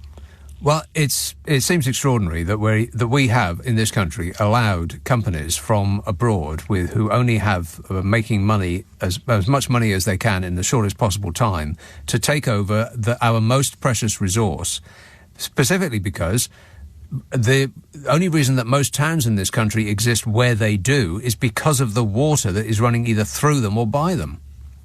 Oh, yes, that's true. Yeah. But, you know, it's just poisoning them. I mean, I saw a dipper the other week. There's a bird called a dipper, and it dips itself. In fact, it swims. It goes underneath the water, comes up with food for its baby. Yeah. Well, you know, what state's that food going to be in? So none of this is helping our birds, the insects. You see, they need the insects as well. You know, as I said about the swallows skimming over the water. And none of the above helps us. No. Well, who wants to live in a world without nature anyway? But no, exactly. I mean, it's just absolutely horrific what they're doing to us. Right. OK, well, keep us informed, Rose, and make sure you're looking through the right end of the binoculars. All right. Yes, Nick. All right, thanks a lot. 0345 6060 973. Let's see. Shakaf says, there's no point of nationalising the water companies. Let them fail. Let the banks repossess the buildings. The state will take over the infrastructure. Aren't the buildings the infrastructure? No, don't let the banks take over the buildings. I think the people... Either I'm missing the point or you are. And by you, I don't mean you, Shakaf, necessarily. I mean everybody. There's no point... Well, there would be a point in renationalising, but we would be taking on an industry that's got something of the order of £56 billion worth of debts. That debt would then become ours. We wouldn't get the money back. The shareholders aren't going to give us the money back. And the best of luck in taking them to court and trying to wheedle it out of them. Because I correct me if I'm wrong, but the law is written for the benefit of those who have money. That's what it's all about. Keeping the rich in the hands of those who... riches in the hands of those who already have it. That is most of the law. Ross says the National Nursery Day Association has hinted at fears that 400 nurseries that closed recently could foreshadow a failure of the government's plan to get more parents into the workplace if the closing rate of nurseries continues because of higher costs. You couldn't make it up, says Ross. Yeah, well, the government's plan, please. Plan. Oh, they got a plan for the NHS. Have you heard about that? Ministers promised a massive increase in the number of NHS doctors, nurses and midwives as they unveiled a 15-year staffing plan to kid on like they're going to fix the problems they spent the last 13 years causing. I mean, a party that looks like it's going to lose the next election and is talking about 15-year plans to undo what they've been doing the entire time they've been in power. Oh, please. Health Secretary Steve Barclay claimed that the £2.4 billion NHS long-term workforce plan was the largest expansion of medical training in its 75-year history. And £2.4 billion is a big amount of money, yes? No. No, it's about a 1% increase. 1%. That's what they're offering. 1% increase on the NHS budget. That's their big plan.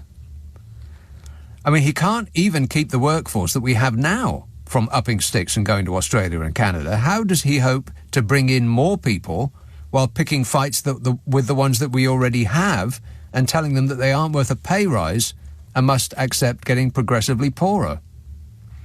How's the plan work there?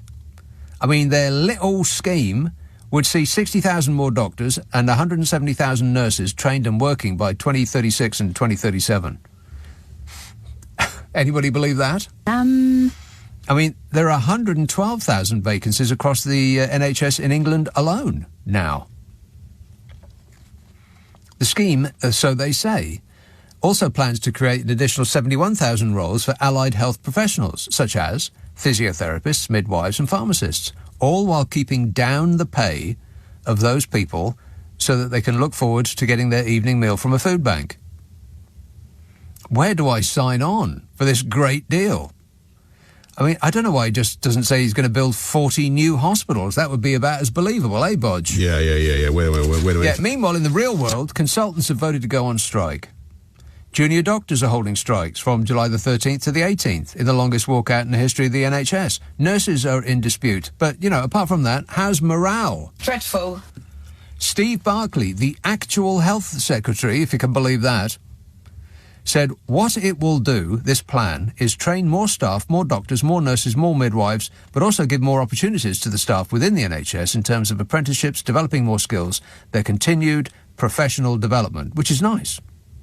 I mean, all he has to do is to persuade the young that a sector that the Tories have been running into the ground for 13 years is where they want to spend their lives, and then tempt those that have already trained not to go abroad for more money and a better way of life and some actual bloomin' respect from their employer. Yeah, but my money's on Steve Barclay, the health minister, because what he does not know about health, you could write in the back of a plaster.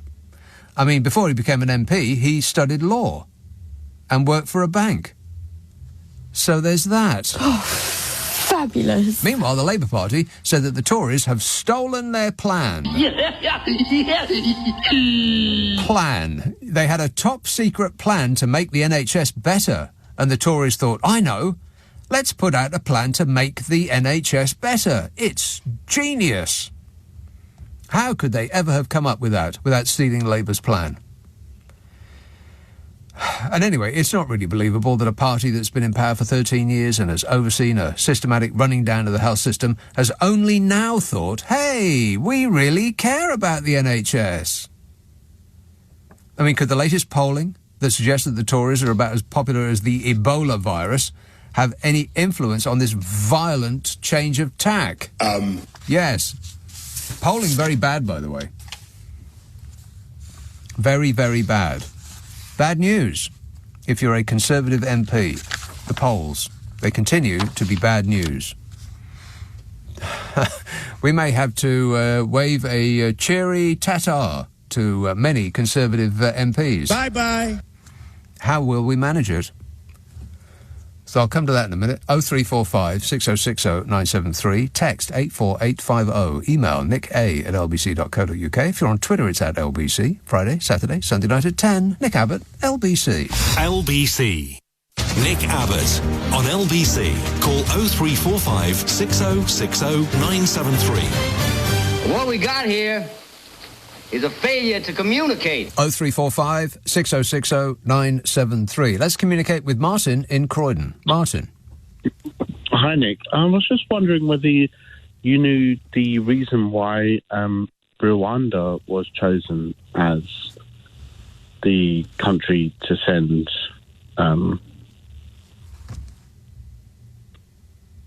Yes. Have you died? Has your phone died? Do I know the reason Rwanda has been chosen to send Is that what you just said? Excellent call. That's my favourite call of the year so far. No. Joe says, I've found a genuine Bonza Brexit bonus benefit. Thanks to the Trustbots Aussie trade deal, it's now easier for Brits to move to Australia. My son, a care worker, has just moved to Melbourne. The benefits are that the annoying layabout doesn't live here. The annoying layabout doesn't live with me anymore, says Joe. He never asks me for any money because he gets paid well and he'd stop drinking all of my milk before putting the empty carton back in the fridge. Thank God Bozo got Brexit done. Excellent work there, Bodge. Yeah. Wait a minute. Put the empty carton back in the fridge? Hate that. Almost as much as I hate people who leave the full carton on the counter where it will get warm and go off. That drives me nuts. I mean, for crying out loud, the fridge is right there. You just took the milk out of the fridge. Are you too tough to put it back in? Let's see now. Brighton. Daniel. Hello. Daniel. Hello. Yes, Daniel. Hello. Hello. I'm just trying to work out the politicians. Yeah. Yeah. Why is there a bar in the Houses of Parliament? There's not a bar in the Houses of Parliament. There are multiple bars, loads of them. Yeah, right. Okay. So whether it's open in the morning and they drink, they make life-changing decisions with all of us, or whether it's opened at lunchtime, they all go down to the bar, they have a couple of pints, maybe a whiskey chaser, then they come back into the Parliament. And then make decisions that affect all of our lives. Yes, I think maybe we've cracked it. Yeah, and they're inebriated. They're inebriated? Well, of course they are, because dinner time, they go down, they have a drink. Mm-hmm. And before you know it, you're unable to pronounce the word inebriated. Yeah.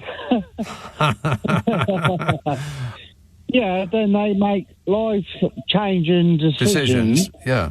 No wonder we're all screwed up. Yeah. What's wrong with this picture, Nick? Yeah, what is exactly right? What is wrong with this picture? Booze. A little bit too much booze, yeah. All right, well spotted there, Daniel. Excellent work. Thanks a lot, that man. 0345 6060 973. A booze expert on the phone. Dean says, ironically, energy and gas can be made from human waste through anaerobic digestion. Disgusting. What a missed opportunity, he says. Why has no one clever raised this? Remote villages in Nepal make gas from keeping cow poo and wee in silos and yet then use the biogas to cook with. Oh!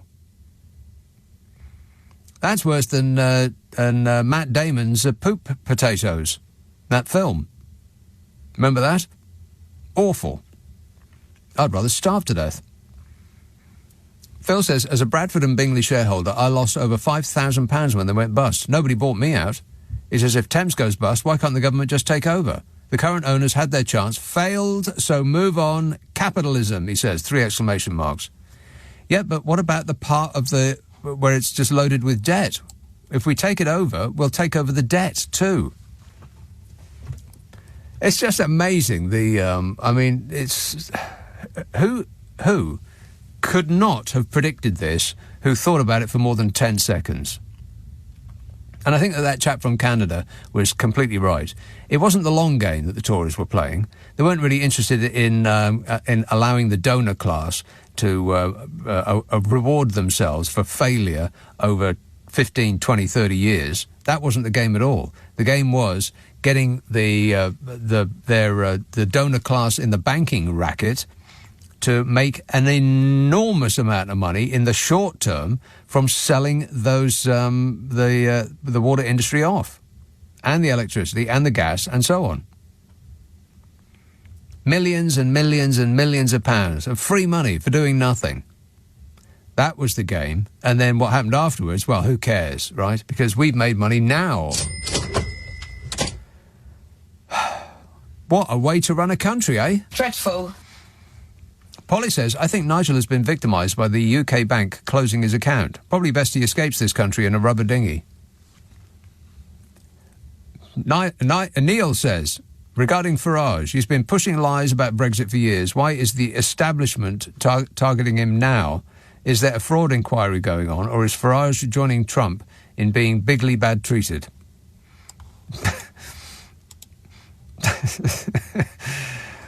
I mean, just the idea of a bloke who leads a millionaire's lifestyle, who went to a private school, and spent his entire time supposedly fighting the elites. I mean, come on. How gullible are people, really? Wake up, sheeple. It's later than you think. Right, let's have Leytonstone. Andrew. Hi, good evening, Nick. I'm Yes, not sir. sure if we've ever spoke before, so I'll try and rattle through a few things. You can cut me off anytime you like. If I haven't spoke before, nice to talk to you. If we have, nice to talk to you again. First of all, it's about water. Yeah. Bear with me. I've got my next door neighbours. I've got 3 young sons. There's Fergus, Horace, and Huey, aged about 11, 9, and 7. And about 2 years ago, we had hosepipe wars during the summer. So I have a sister who lives in Oldham. We were up in the High Peak district 2 weeks ago, and we popped in to visit her, and we had a great time. So I phoned her up to say, last Sunday, to say, lovely to see you, etc., etc. And she said, what are you doing this afternoon? I said, well, if I'm lucky, I'm having hosepipe wars with the kids next door. And she says, what do you mean hosepipe wars? I says, well, you know, they get their hose and I get my hose, and we soak each other. And yeah. And she said, she's so miserable, she's always so serious. She said, well, that's not very good for the environment. No. I said, what do you mean? I get my grass watered, they get their garden watered. It's a win-win situation. She says, yeah, but you're hardly saving the planet. There's a water shortage on. That's right. Where? Where's the water shortage? Well, mind you are calling from Leytonstone, so... I am indeed, yes. Yeah, we don't have a water shortage in Leytonstone. They certainly don't have one in blooming Oldham. It never stops raining there, as you well know. You know, so... how miserable can you get? Anyway, that's her problem, and I love her to bits. She is my sister. A lady was talking about swallows and swifts and things. Well, lots of people can't tell the difference. Swallows are kind of black with a red beak, red front, and swifts are kind of grey. And we get loads of swifts in our garden, and they seem to be getting lower. Normally you see them really high in the sky, but the last couple of days in the mornings, they swoop right past you, lower than head height, you know, about 1 million miles an hour. Yeah. Inches away from you. They are so fantastic. We also had a blackbird's nest. How do they do that, by the way? I mean, it really mystifies me, how they can fly through trees. I mean, the speed of thought that is required to negotiate their way through bushes and trees at that rate of knots you know it. is just incredible. They're picking tiny little insects out of the sky at the same time. I mean, they have a brain the size of a pea. How can they manage that? I've got the brain the size of a pea as well, but I don't know. It is to watch them is an absolute joy and delight. Yeah. And now, which are the ones that have murmurations? You know, with those great clouds that all move as one. I think that might be starlings. Oh, right, yeah. And we used to see them, tens of thousands of them. Incredible. In the autumn time, if my memory serves me right. Yeah, you can see them off the. Incredible. You can see them off the pier in Blackpool. Not Blackpool, Brighton. Well, probably Blackpool as well. I don't know, but Brighton certainly. Yeah, well, it would be in the autumn. You see, and what are they doing, by the way? I mean, can anybody look into the little birdie brains and figure out why it is they do that? Because it seems like they're just. I mean, just doing it for the fun of it. That can't be it. That can't be true. That's brilliant. I don't know. Now I'm going to have to think about that for hours. Well, when you come up with the answer, Andrew, I want you to let me know straight away. Promise me you'll do that? I will. Okay, excellent work, that man. Appreciate it. Thank you. Good work. Thanks, Andrew. John says David Bowie was one of the worst musicians this nation has ever had. It was all style over substance. It was American glam rock, but without the glamour. I think I speak for the entire world, John, when I say you're an idiot. Jean says Blondie looked like she'd escaped from an old people's home, bought some random clothes from a charity shop and found herself inexplicably on a stage, not quite knowing how it happened. It was her solid metal sunglasses that got me. How could she see through those things? It was like she was wearing like solid steel across her eyes. How could she see through that? Anyway, that was one of the sets that I sort of started and thought, I wonder what else I can see. I've got some homework to do this week. Got to get to the end of the Queens of the Stone Age set. Maybe watch the Foo Fighters all over again. And I think I'll try Guns N' Roses one more time, just a little bit. I mean, it couldn't get worse. The longer they were on stage, it couldn't get worse, could it? It had to get better. 0345 6060 973. Nick Abbot, LBC. On your radio, on Global Player, and Play LBC. leading Britain's conversation. This is LBC.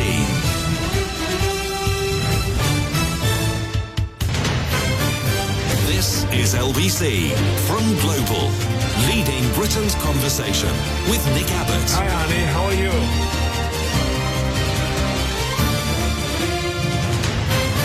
You've got a good, your mind is a little bit, you know what I mean, three-dimensional. No, I have no idea what you mean. Hippie. Trevor texts, people who claim that ex-MP Boris Johnson is a risk to national security make me want to vomit with rage. When he was mayor of London, Johnson sold so much of it off to his friends in the Russian mafia that he helped to create an Iron Dome ski protecting Londoners from nuclear attack. Well, I'm not sure that Boris Johnson sold London or much of London off to his friends in the Russian mafia. I don't know whether he has friends in the Russian mafia. Any thoughts, Bodge? I can't comment on that. He can't comment on that. He's forgotten. But there's no doubt about it. The Russians have bought a lot of London, and that would make them think twice about bombing it, you would think, having so many assets here. And ditto the Qataris. The Qataris aren't going to bomb London anytime soon. Not that I'm sure that they're planning on doing anything of the sort, but it would give them, pause for thought if they were thinking about it, being as how they own more of it than, the king. Wallet, hello, Richard. Oh, Nick, hi. Richard. How do you vomit with rage? I'm just musing on that. You with great projection. Okay. I just want to. The Canadian guy that was talking about Thatcherism and privatisation. Yeah. Spot on. I mean, it was clearly a move to kind of empower the city more. Yeah, fees. That was what it was about. Fees. Yes, but it was also. We mustn't forget that what Thatcherism did was she popularised tourism. I mean, that privatisation was all about giving penny shares to the little people. Right. And and for them then obviously to go on and vote Tory as they all did. In much the same way as the Russians carved up their national assets and sold them off to the little people in order to make it seem like it was something that was being done for the whole of the community. But the little people, what were they going to do with a piece of paper? So people who then became oligarchs went around, offered them nothing at all for it, and accrued vast fortunes for doing practically nothing at all.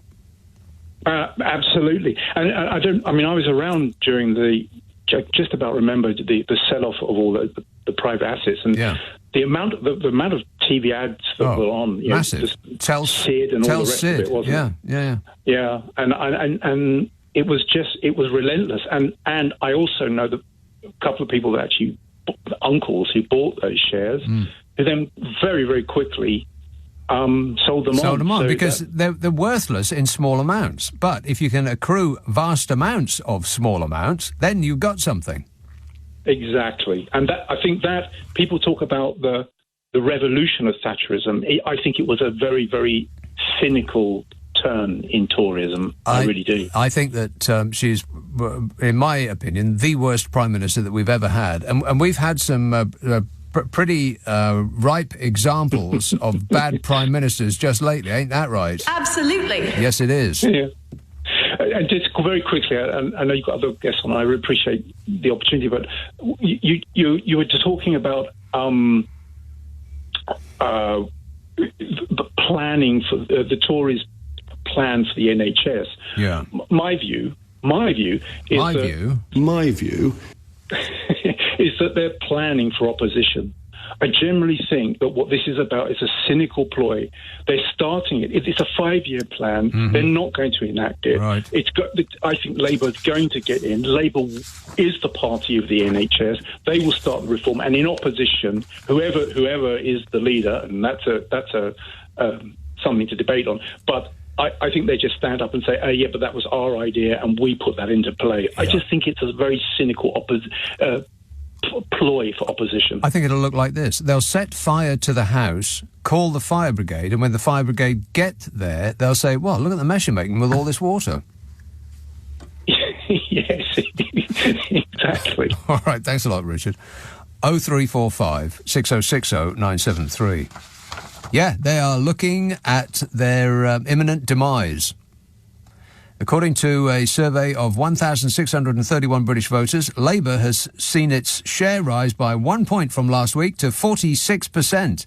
Blimey, 46%. The Tories have dropped 2 points to 27%, which does mean that 27% of the people that expressed a preference do think that everything is completely fine with the world and we should carry on going down this route. The Lib Dems are up 1 on 11, Reform are on 6, and the Groovy Greenies are on 5%. Yowza.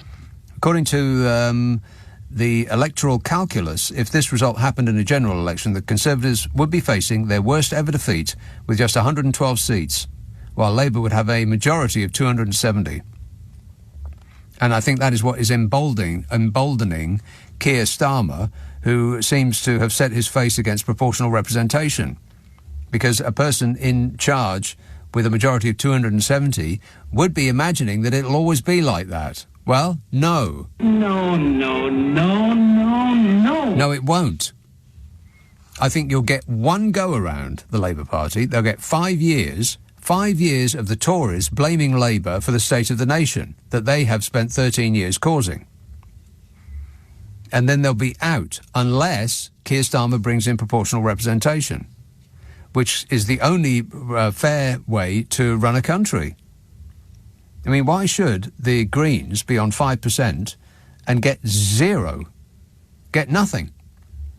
Why should the Labour Party get just slightly less than the Tories at the last election, as far as the number of votes were concerned, and get nothing?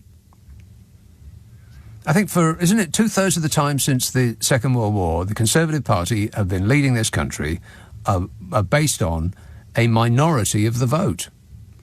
Most of the people, time after time after time, have voted for left-of-centre parties, but they get nothing because those votes are split between multiple left-of-centre parties.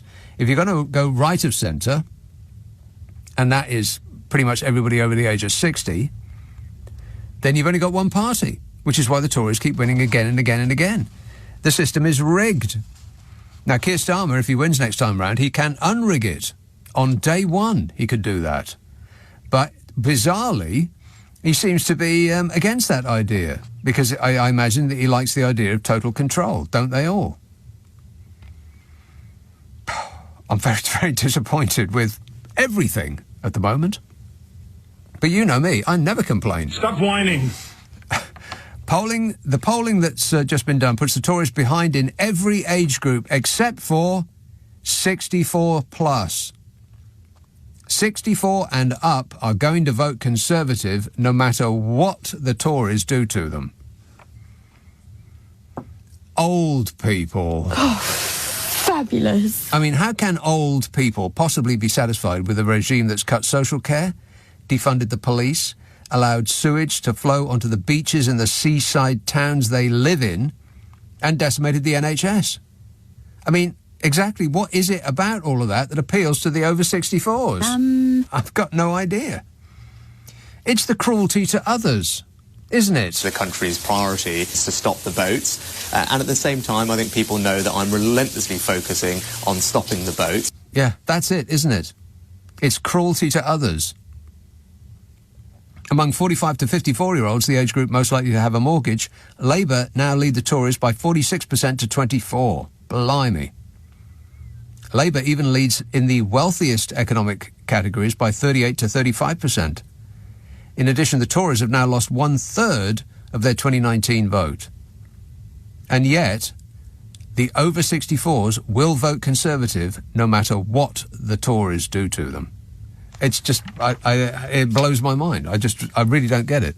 But the Tories get it, and they're going to be concentrating all of their power on getting those people, those 64 pluses, out to the polls. And the other thing about the 64 pluses is they go and vote. Nothing will stop them. They're like the Terminator.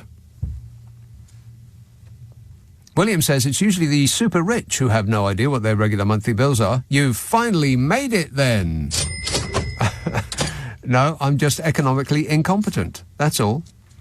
I've got no idea what my water bill is. I don't think it gets paid by month by month, does it? I mean, I could look it up, but how boring would that be? So I won't. I almost did, but then I stopped myself. Taylor says, back in the 1970s, we used to swim in excrement all the time and it didn't do us any harm.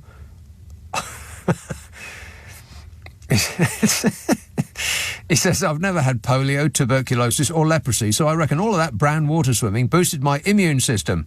I've got a leg ulcer right now, but that's most likely because I don't swallow enough of it.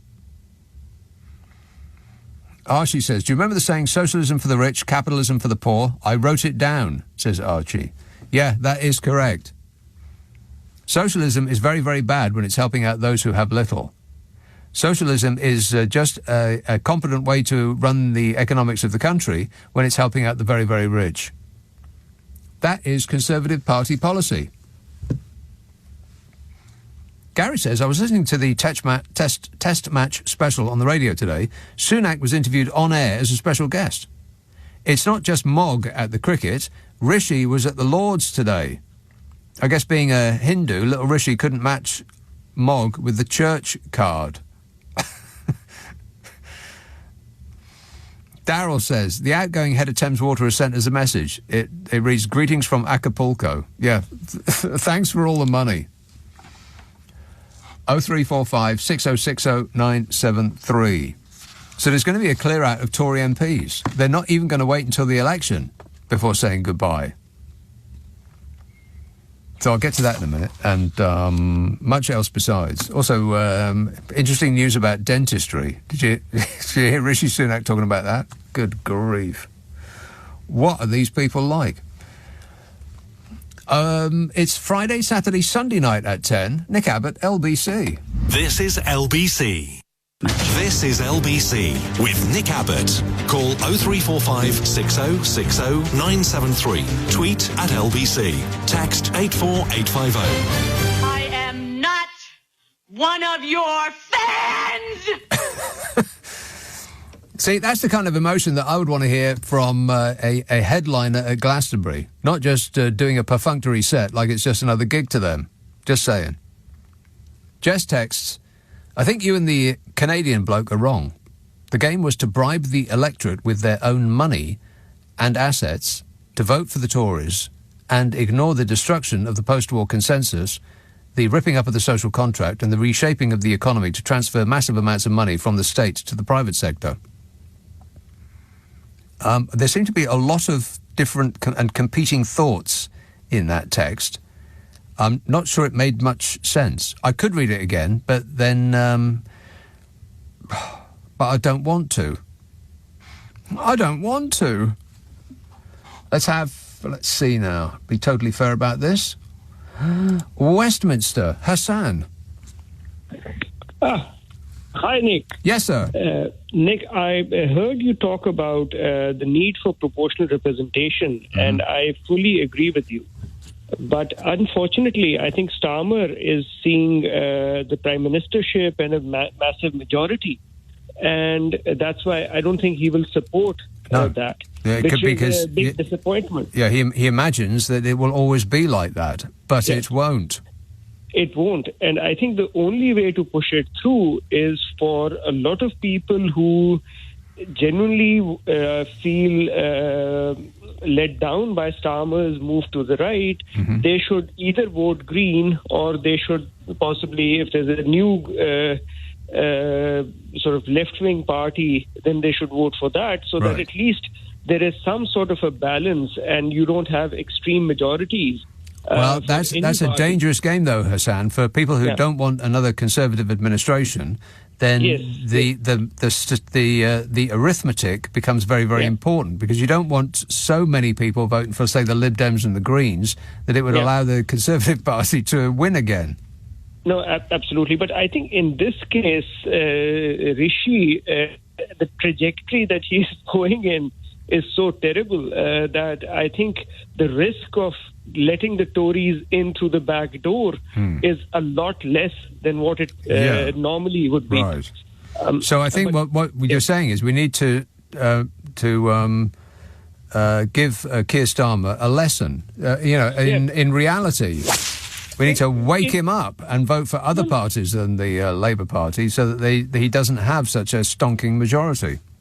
No, exactly, because I think in a way he is, for example, I mean, if you look at the Rwanda policy, I mean, it's such a immoral, ineffective, extremely expensive, illegal policy, but Labour hasn't said they will end the Rwanda policy if they come into power.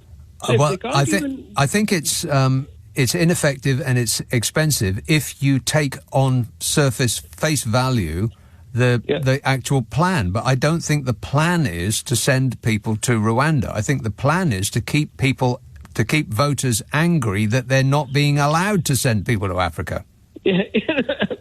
No, absolutely. Nick, and just one other thing. I know you you follow news around the world. I'm really worried about what's happening in France. Yeah. Because they've had their 4 days of rioting, and because a 17-year-old got killed. He was killed by the police because it seems he didn't have a driving license, and the kid was just trying to get away, and he was shot dead.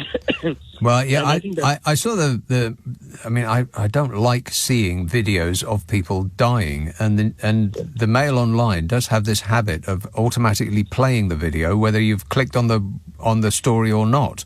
But I did see the bit where, and I didn't put the sound up, so I didn't know when the shot was compared to when he tried to drive away in the car. So if he tried to drive away in the car and then he was shot, that's different from he was shot and then the person who was driving tried to drive away. So I don't know. But my limited experience of the French police is last time I was there was maybe about 15 or 20 years ago, and I was I was sort of struck by how militaristic they looked. They sort of hung around street corners in groups of like maybe 20, having a drink and a fag. And then so the call would come in and they would en masse get into their cars and they'd just charge away. Kind of like, it looked like the military rather than the police. So I think that there may be, a lot of people in France who have a justified grievance with the police, but that's probably not the best way to express it, to set and fire to cars. No, look, but I think when riots happen, these are things that are festering for years and years.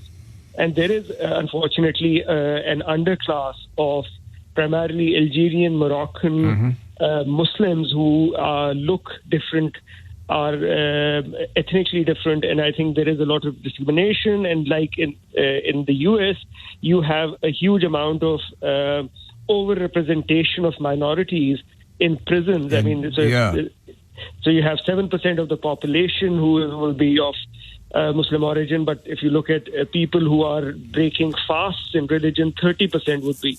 Because the French state sort of declares itself secular, which is a very convenient excuse to then say, oh, by the way, then we will not record any data regarding religion, which might uncover or show inconvenient facts about the population. Well, they got troubles over there in France. There's no doubt about that, and we've got troubles over here as well. We've had our own race riots in this country, of course, and we haven't had one for a good long while. But that doesn't mean to say that previous recent experience is what might happen in the future. Anything could happen in the next 5 minutes, Hassan. Be prepared.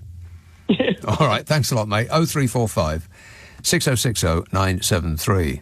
Scott texts, the reason starlings flock in huge numbers and move in unison is simply safety in numbers, just like the little fishes. Not rishes. Fishes.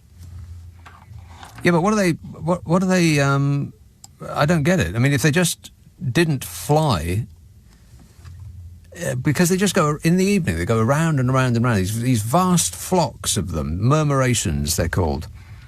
Like clouds moving, like sort of alien spaceships. If they just didn't do that, then they wouldn't be putting themselves in danger in the first place. I mean, I get that sort of that's the swarming mentality when presented with danger, but they're not being presented with danger. What's going to take them on? So I don't get it. What is going through their tiny little bird brains? Sam Batch. Hello, John. Yeah. John. Can I hear you? Only just. Oh, I don't know why, because I'll have to put the sound down. Hang on. Yeah. Before the news, I heard about the murmurations and stuff like that, and immediately I thought, hang on, bird brains, government, them two go together. Wow, that's so offensive, but true. But true. Not in a nasty way. Don't mean it in a nasty way. No, of course not. Not for the birds, but the government they do. And PR has got to be the way to go. Yeah. The trouble is, what's stopping? They'll have one crack at the cherry, so to speak, the Labour government. Mm-hmm. So what's stopping them? What? Well, because I don't imagine that Keir Starmer thinks that he'll only have one go around. When you get to a position of power, you have in mind that you will always be in that position, but it ain't necessarily so. That sounds like a song, but I mean, you're dead right. But it's wrong. It might be one go for him, and he can swan off into the sunset with loads of money.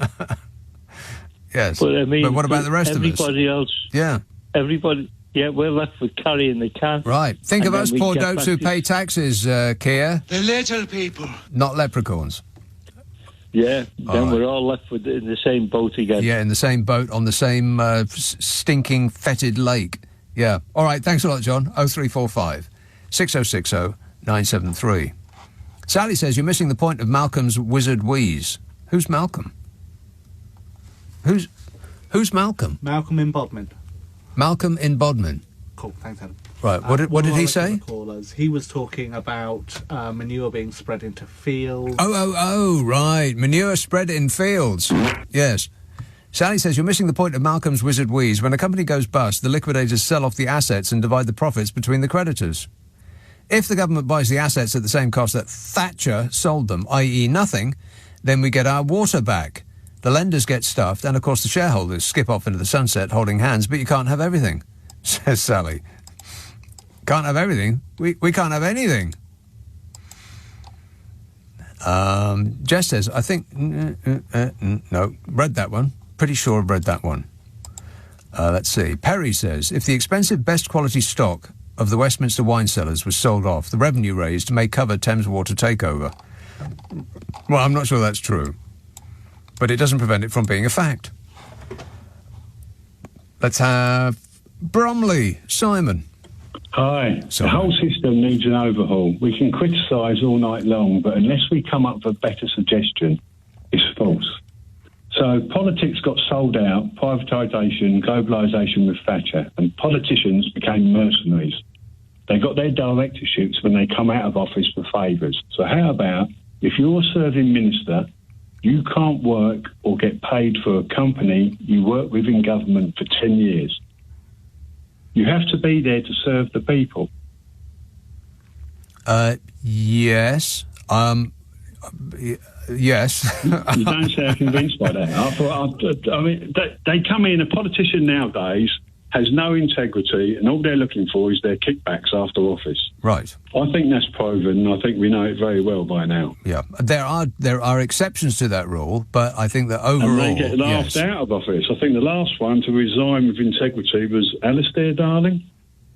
And we laughed out May, Major, Brown, and God, do we need them now? Yeah, we do. Integrity, yeah, more than ever. Yeah, exactly right. Come back, Gordon Brown. All is forgiven. How about this? There's one last question. Can I ask you? Yes.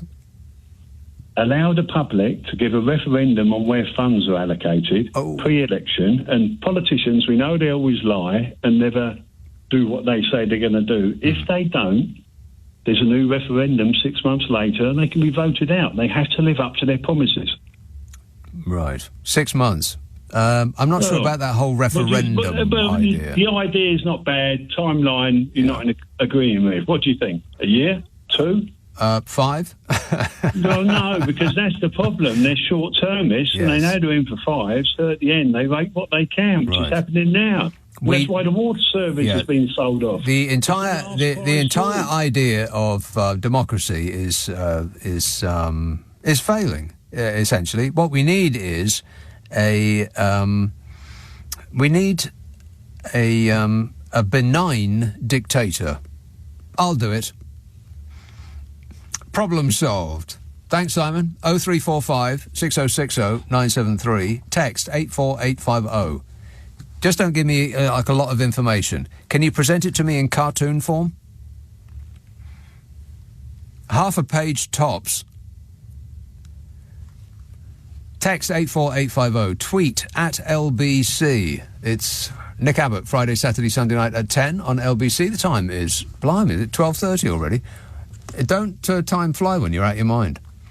12:30 on LBC, the news headlines with Tim Daly. Just Stop Oil is defending its decision to disrupt the main Pride celebrations in central London. They briefly stopped the main procession in the city by sitting in the middle of the road.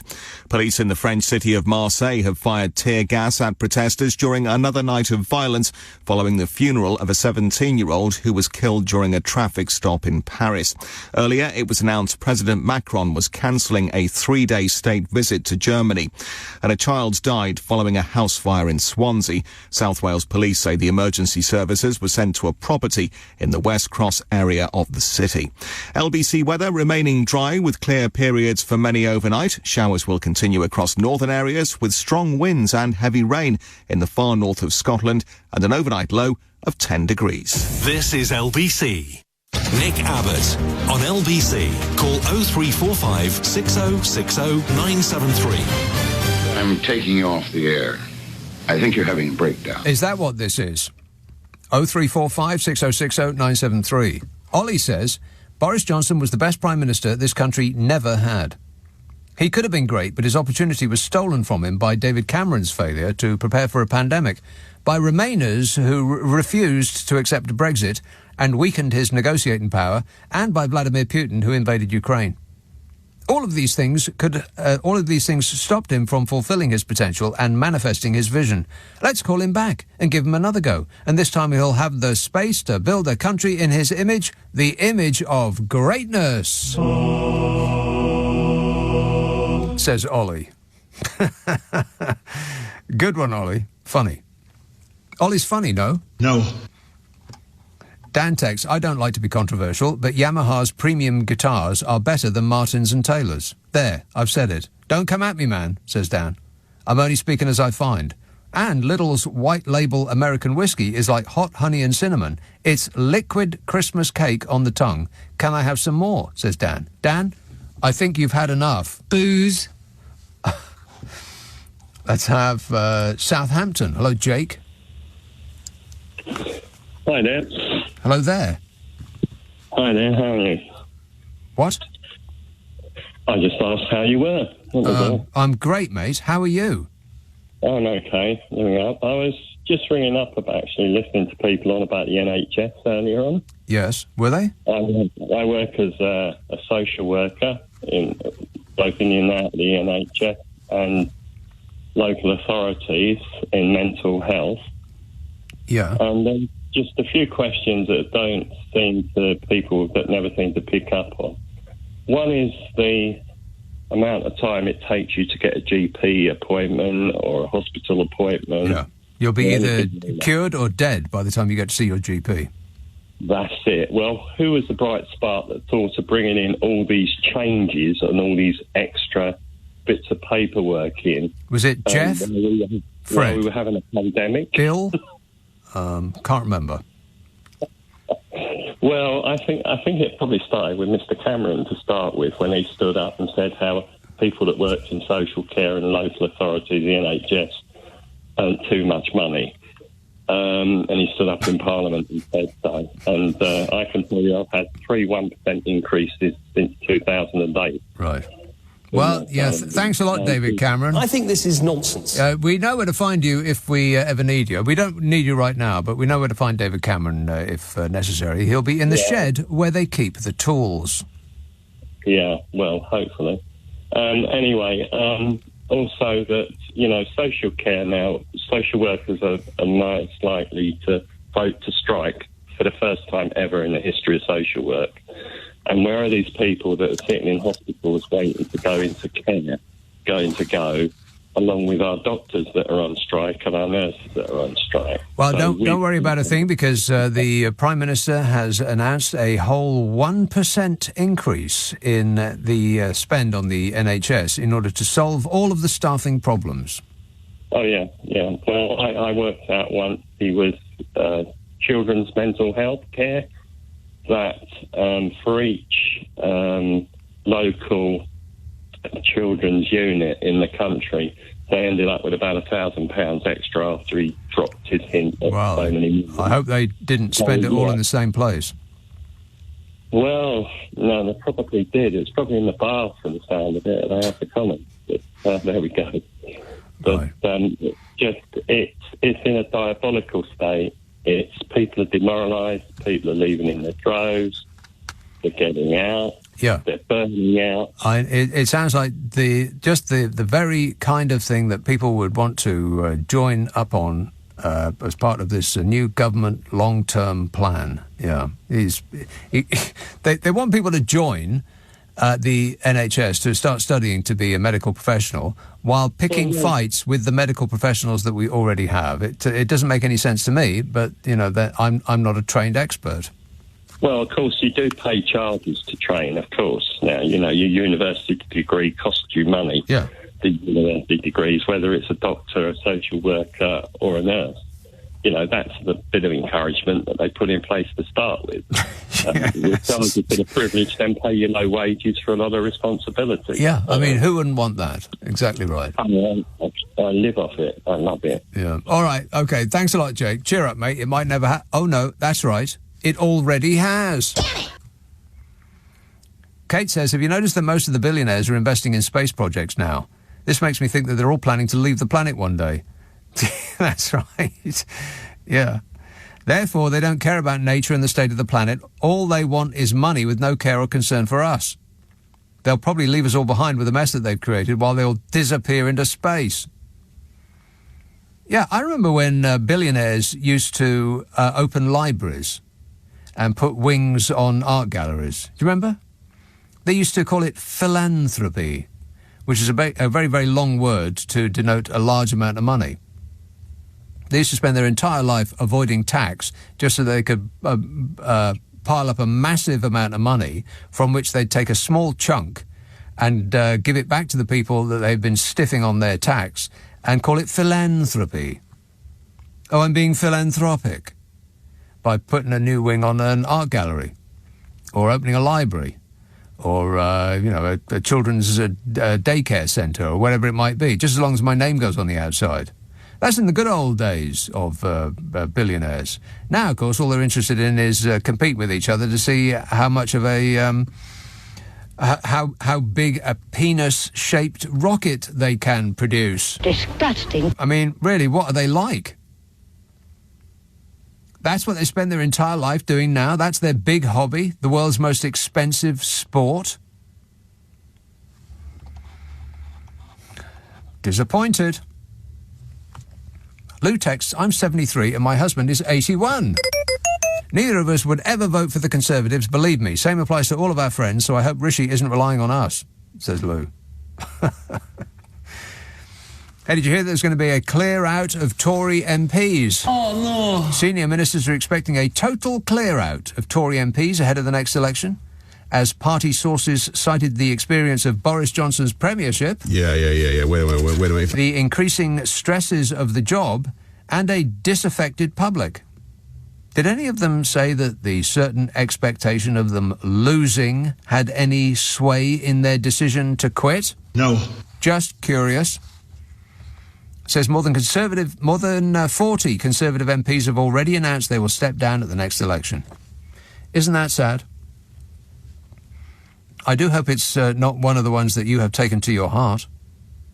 It includes, by the way, at least one who announced that she was flouncing out immediately and then redefined the word immediately to mean at some later point as yet undecided. First, of course, she wants to get to the bottom of why she was cruelly denied an honour, despite the fact that she had done nothing to deserve it. We should wish her well with her inquiries and that they come to a speedy conclusion so that she can get on with going. Bye-bye. When asked about the prospect of lots more of the 352 Tory MPs announcing that they were leaving as the election approaches, a senior Conservative source said,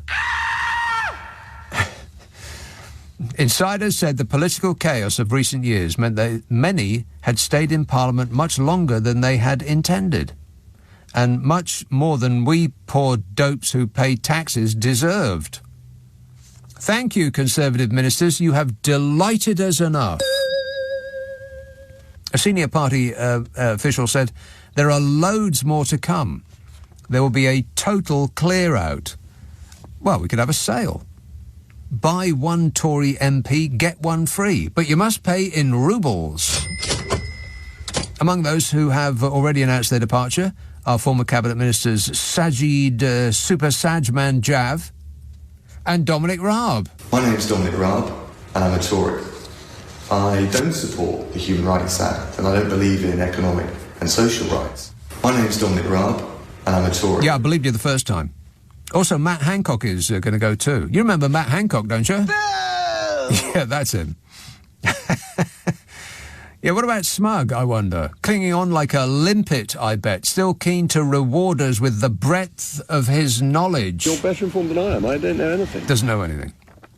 Departing Tory MPs who spoke to The Observer cited a whole range of reasons for deciding to leave Westminster. You shouldn't underestimate the extent to which being an MP has become not particularly pleasant, said one. Oh, really? Try being one of the poor penurious types they've been mismanaging the country for these past 13 years, you know. The little people. Us poor dopes. They actually said the amount of abuse that's thrown at us has increased. The conditions have become worse, they said. Well, why might that be, do you suppose?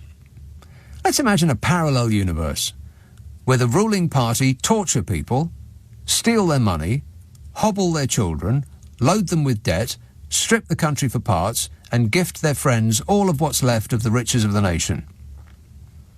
In this parallel universe, do you suppose that the people might have some ripe and choice things to say about their dishonourable leaders? Yes. Yeah. And do you think that those leaders would whine about what the poor and the downtrodden have to say about them? I mean, the lack of self-awareness is staggering in this parallel universe. It's a good job we don't live in it, eh? Yeah. And as for the excuses to run away rather than face the electorate who have been paying them a small fortune plus expenses for the past 5 years and getting nothing in return, well, some say that the changes in seat boundaries have persuaded many that it's now the right time to step down. One said colleagues had left because the Johnson administration had been too much. Too much? For who? They all seem to be totally on board when it was happening, eh, Bodge? Yeah. Wait a minute. Another said that it was harder for former colleagues to transition into the world of work because the world of work has persuaded itself that MPs have some sort of separate and unique skill that can't be applied easily elsewhere. A skill set. That's funny. Ain't it, Smug? I don't know anything. He still doesn't know anything. Another said that there was simply a huge amount of exhaustion among MPs. Yeah, well, welcome to our world. Stop whining. They said it's been a quite demanding few years, what with the expenses you've got to claim and the freebies at the cricket and the football and the opera you have to accept and the subsidies on food and drink that you get and all of those fact-finding missions to holiday destinations and the constant flow of hot young assistants eager to climb the greasy pole. Disgusting. No wonder they're exhausted. Some admitted that electoral gloom had been a factor. Yeah, well, there it is. Finally, we're getting there. Electoral gloom. Yeah, in other words, they're all jumping ship because they know they'll get chucked out at the next election, so they're bravely running away and blaming us for pushing them out. I mean, you couldn't make it up. What a way to run a country, eh? Dreadful. There hasn't been a huge amount of good news for the past few years and things are difficult, said a departing MP. As though the ruling party have had nothing to do with the tide of bad news. I mean, sometimes I wonder whether Tories realise that it's them that are in power. Because some of them act like they have no control over what's happening to the country. And if they really feel they have no control, why are we paying them 86 grand a year plus £250,000 in expenses? Can we have our money back? No. On the other hand, I don't know why we're complaining. We have never had it so good. Nick Abbott on LBC. Call 0345 6060 973. Oh, hello. 0345 6060 973. I knew it was coming. It still made me laugh. Oh, hello. Oh, hello. Oh, by the way, that clip that I took that from, the call that I took that from, that oh, hello, I found it by accident because I put together a best-of podcast which comes out on a Monday. It's half an hour long. It's called The Nick Abbott Habit. And I was just trolling through some old shows, and there it was. And so I put that on...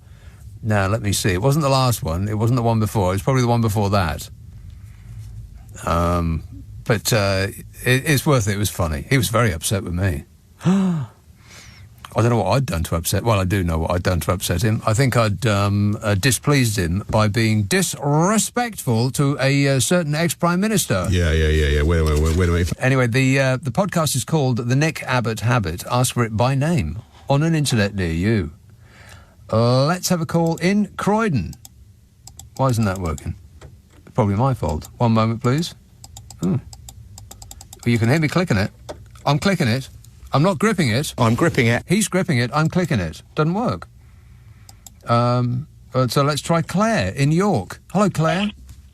Hi. Claire. Hi. I was calling up about proportional representation because you've had a lot of calls in support of it, and I just wanted to put forward another argument against.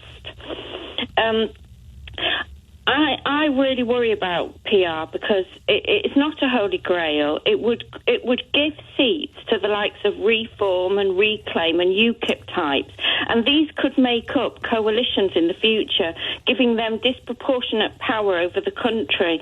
And and can you imagine a Tory Reform Reclaim coalition? I mean, my blood just runs cold at the idea. And the coalitions often just cause paralysis. I mean, I know Theresa May wasn't in a coalition, but effectively she was, because she had a very divided party, and she could do nothing. And I just think that would be the future of coalitions, achieving and doing nothing. Right. You look at hang on a minute, though. Would you prefer that this Conservative government did carried on its current trajectory, or they did nothing? Well, put it this way. I mean, I hope that we never, ever, ever see a Tory government ever again. But I would rather a Tory government than a Tory coalition with the likes of Reform. I mean, that is just... But it seems unlikely. Terrorising. It seems unlikely, given that pretty much every election at least since the Second World War has had a majority of people voting for left-of-centre parties, not right-of-centre parties. Well, I mean, I hope you're right, but I mean, you can't rely on that fact. You've got the likes of GB News and Talk TV with the leaders of Reform and Reclaim. Well, you can't rely on it, no. But then people aren't reliable, which is another excellent reason not to have any elections anymore. And I restate my case. What we need is a benign dictatorship, and I'm ready to take on that role. You're welcome. Thank you. Thanks, Claire. 0345 6060 973. Let's try this one again. No, for some reason that one just does not work. So let's try this one. Tooting. Hello, Jan. Hi, good evening. Yes, Nick. Jan. Yeah, so I'm ringing up about this business about you mentioning about birds having small brains, and how is it that those birds zip through all those bushes and branches and things and don't get injured without knocking themselves out? Yes, how do they do that? So I found out something about the research that's been done. I mean, like for instance, human beings have the left see one image, yes. But actually it's seen by the eye upside down, but the brain turns it the right way up. So What? Human beings... Yes. ...have both eyes, we're receiving one image, received in the eye upside down, but our brain turns it the right way up. Blimey, no wonder I feel dizzy. Yes, but apparently birds, they do have a brain, bird brain. Yeah. And it's like ours, they've got a left and right side of the brain. But the big difference is like birds like your robins, your robin that you see there, and the blackbirds and other warblers. Yeah. They have... Other birds are available. They have different... They're different eyes, because the eyes are the side of the head. Yeah. They have the left and right eye is used for different tasks. So they're able to process lots of different information simultaneously. Well, and using it in different ways. Yeah. So am I. So, I can drive and pick my nose at the same time. Beat that. But your eyes, your left and right eyes, are not used for different tasks, right. Like a bird that has eyes at the side of its head. And the image is blimey, my brain is upside down. No, yeah, that answers a lot of questions I've had about my behaviour. Well, I don't know what you do with your... Yeah, but, I mean, we use different... So the bird as well uses different... They found out birds have a left and right side of the brain that processes different types of information. Yeah, like no doubt. But none of this do. explains how it can fly through a tree without knocking itself out.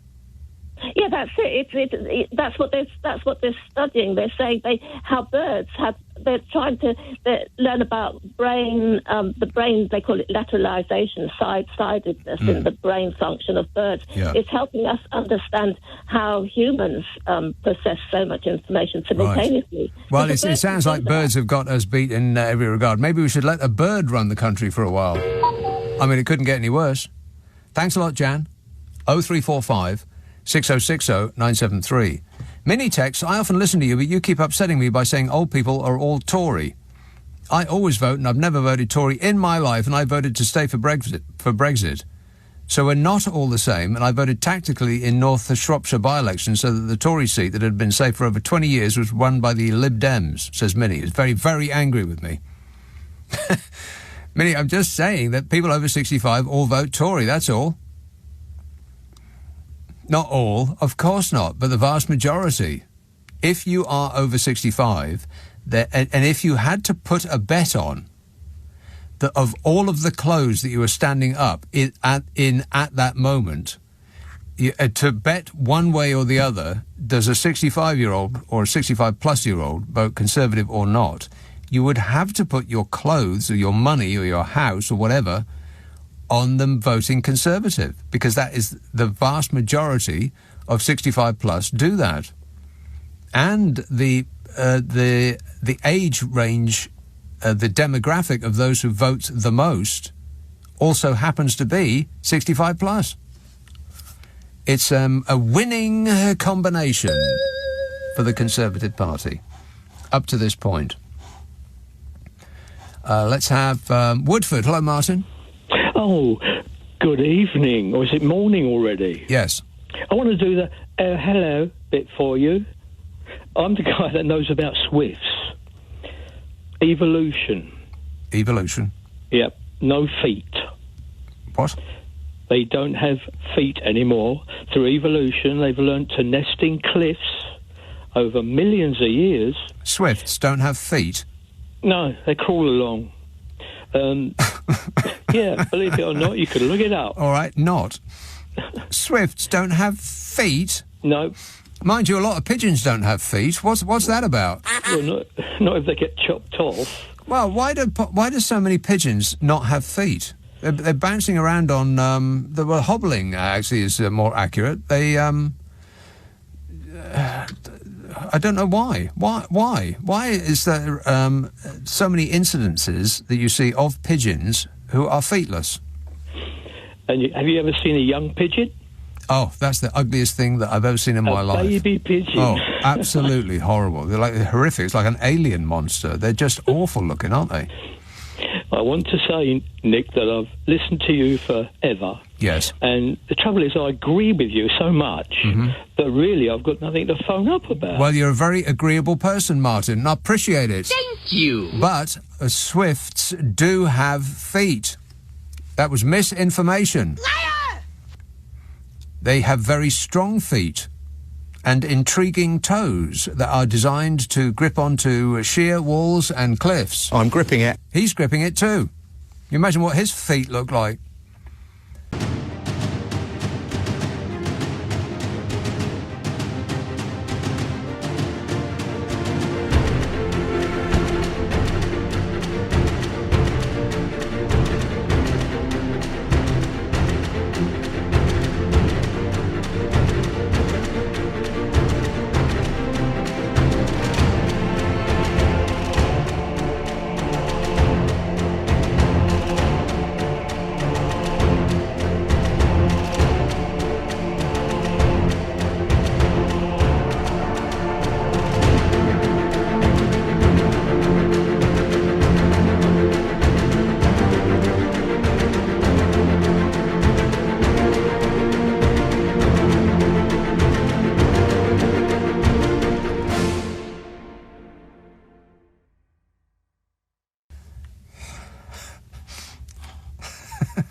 Dale says, Starmer is strategic. He will go with the majority at the next election, as polls suggest, and then change to PR before an election they are likely to lose. Risky, but worth doing to sort out the mess. How many? There's so many. I'll just pick out one or two. Ollie says, Gary Lineker, Meghan Markle and Lily Allen have ruined this country. Right. And Marion says, Thatcher invented Mr. Whippy ice cream, so we should forgive her for selling off all the country's assets. Who cares about a lack of housing, poor infrastructure and sewage when you can have a nice ice cream on summer's day? Yeah, I'm not sure that Mr. Whippy actually constitute a nice ice cream. The jury is out. Oh, no, the jury's come back in? Yeah, it's a no from them. And furthermore... No. I mean, what even is that stuff?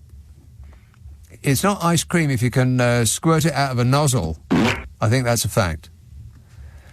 Right, I'll be back tonight at 10 o'clock. If you missed any part of this super show, then don't forget that we do stick it up the internet as a podcast. It's only on Global Player. If you've got one of them stupid smart speakers, then the magic phrase is play Nick Abbott The Whole Show podcast. If you haven't got Global Player, then it is available for free, as in nothing at all, from your app store, or you can head to globalplayer.com. Back tonight at 10 o'clock from my abnormal normal show. Coming up at 4, it's Ian Payne, but right now, Clive Ball. Right now, Clive Ball. Right now, Clive Ball. Right now, Clive Ball. Right now, Clive Ball. Right now, Clive Ball. Right now, Clive Ball. Right now, Clive Ball. Right now, Clive Ball. Right now, Clive Ball. Right now, Clive Ball. Right now, Clive Ball. Right now, Clive Ball. Right now, Clive Ball. Right now, Clive Ball. Right now, Clive Ball.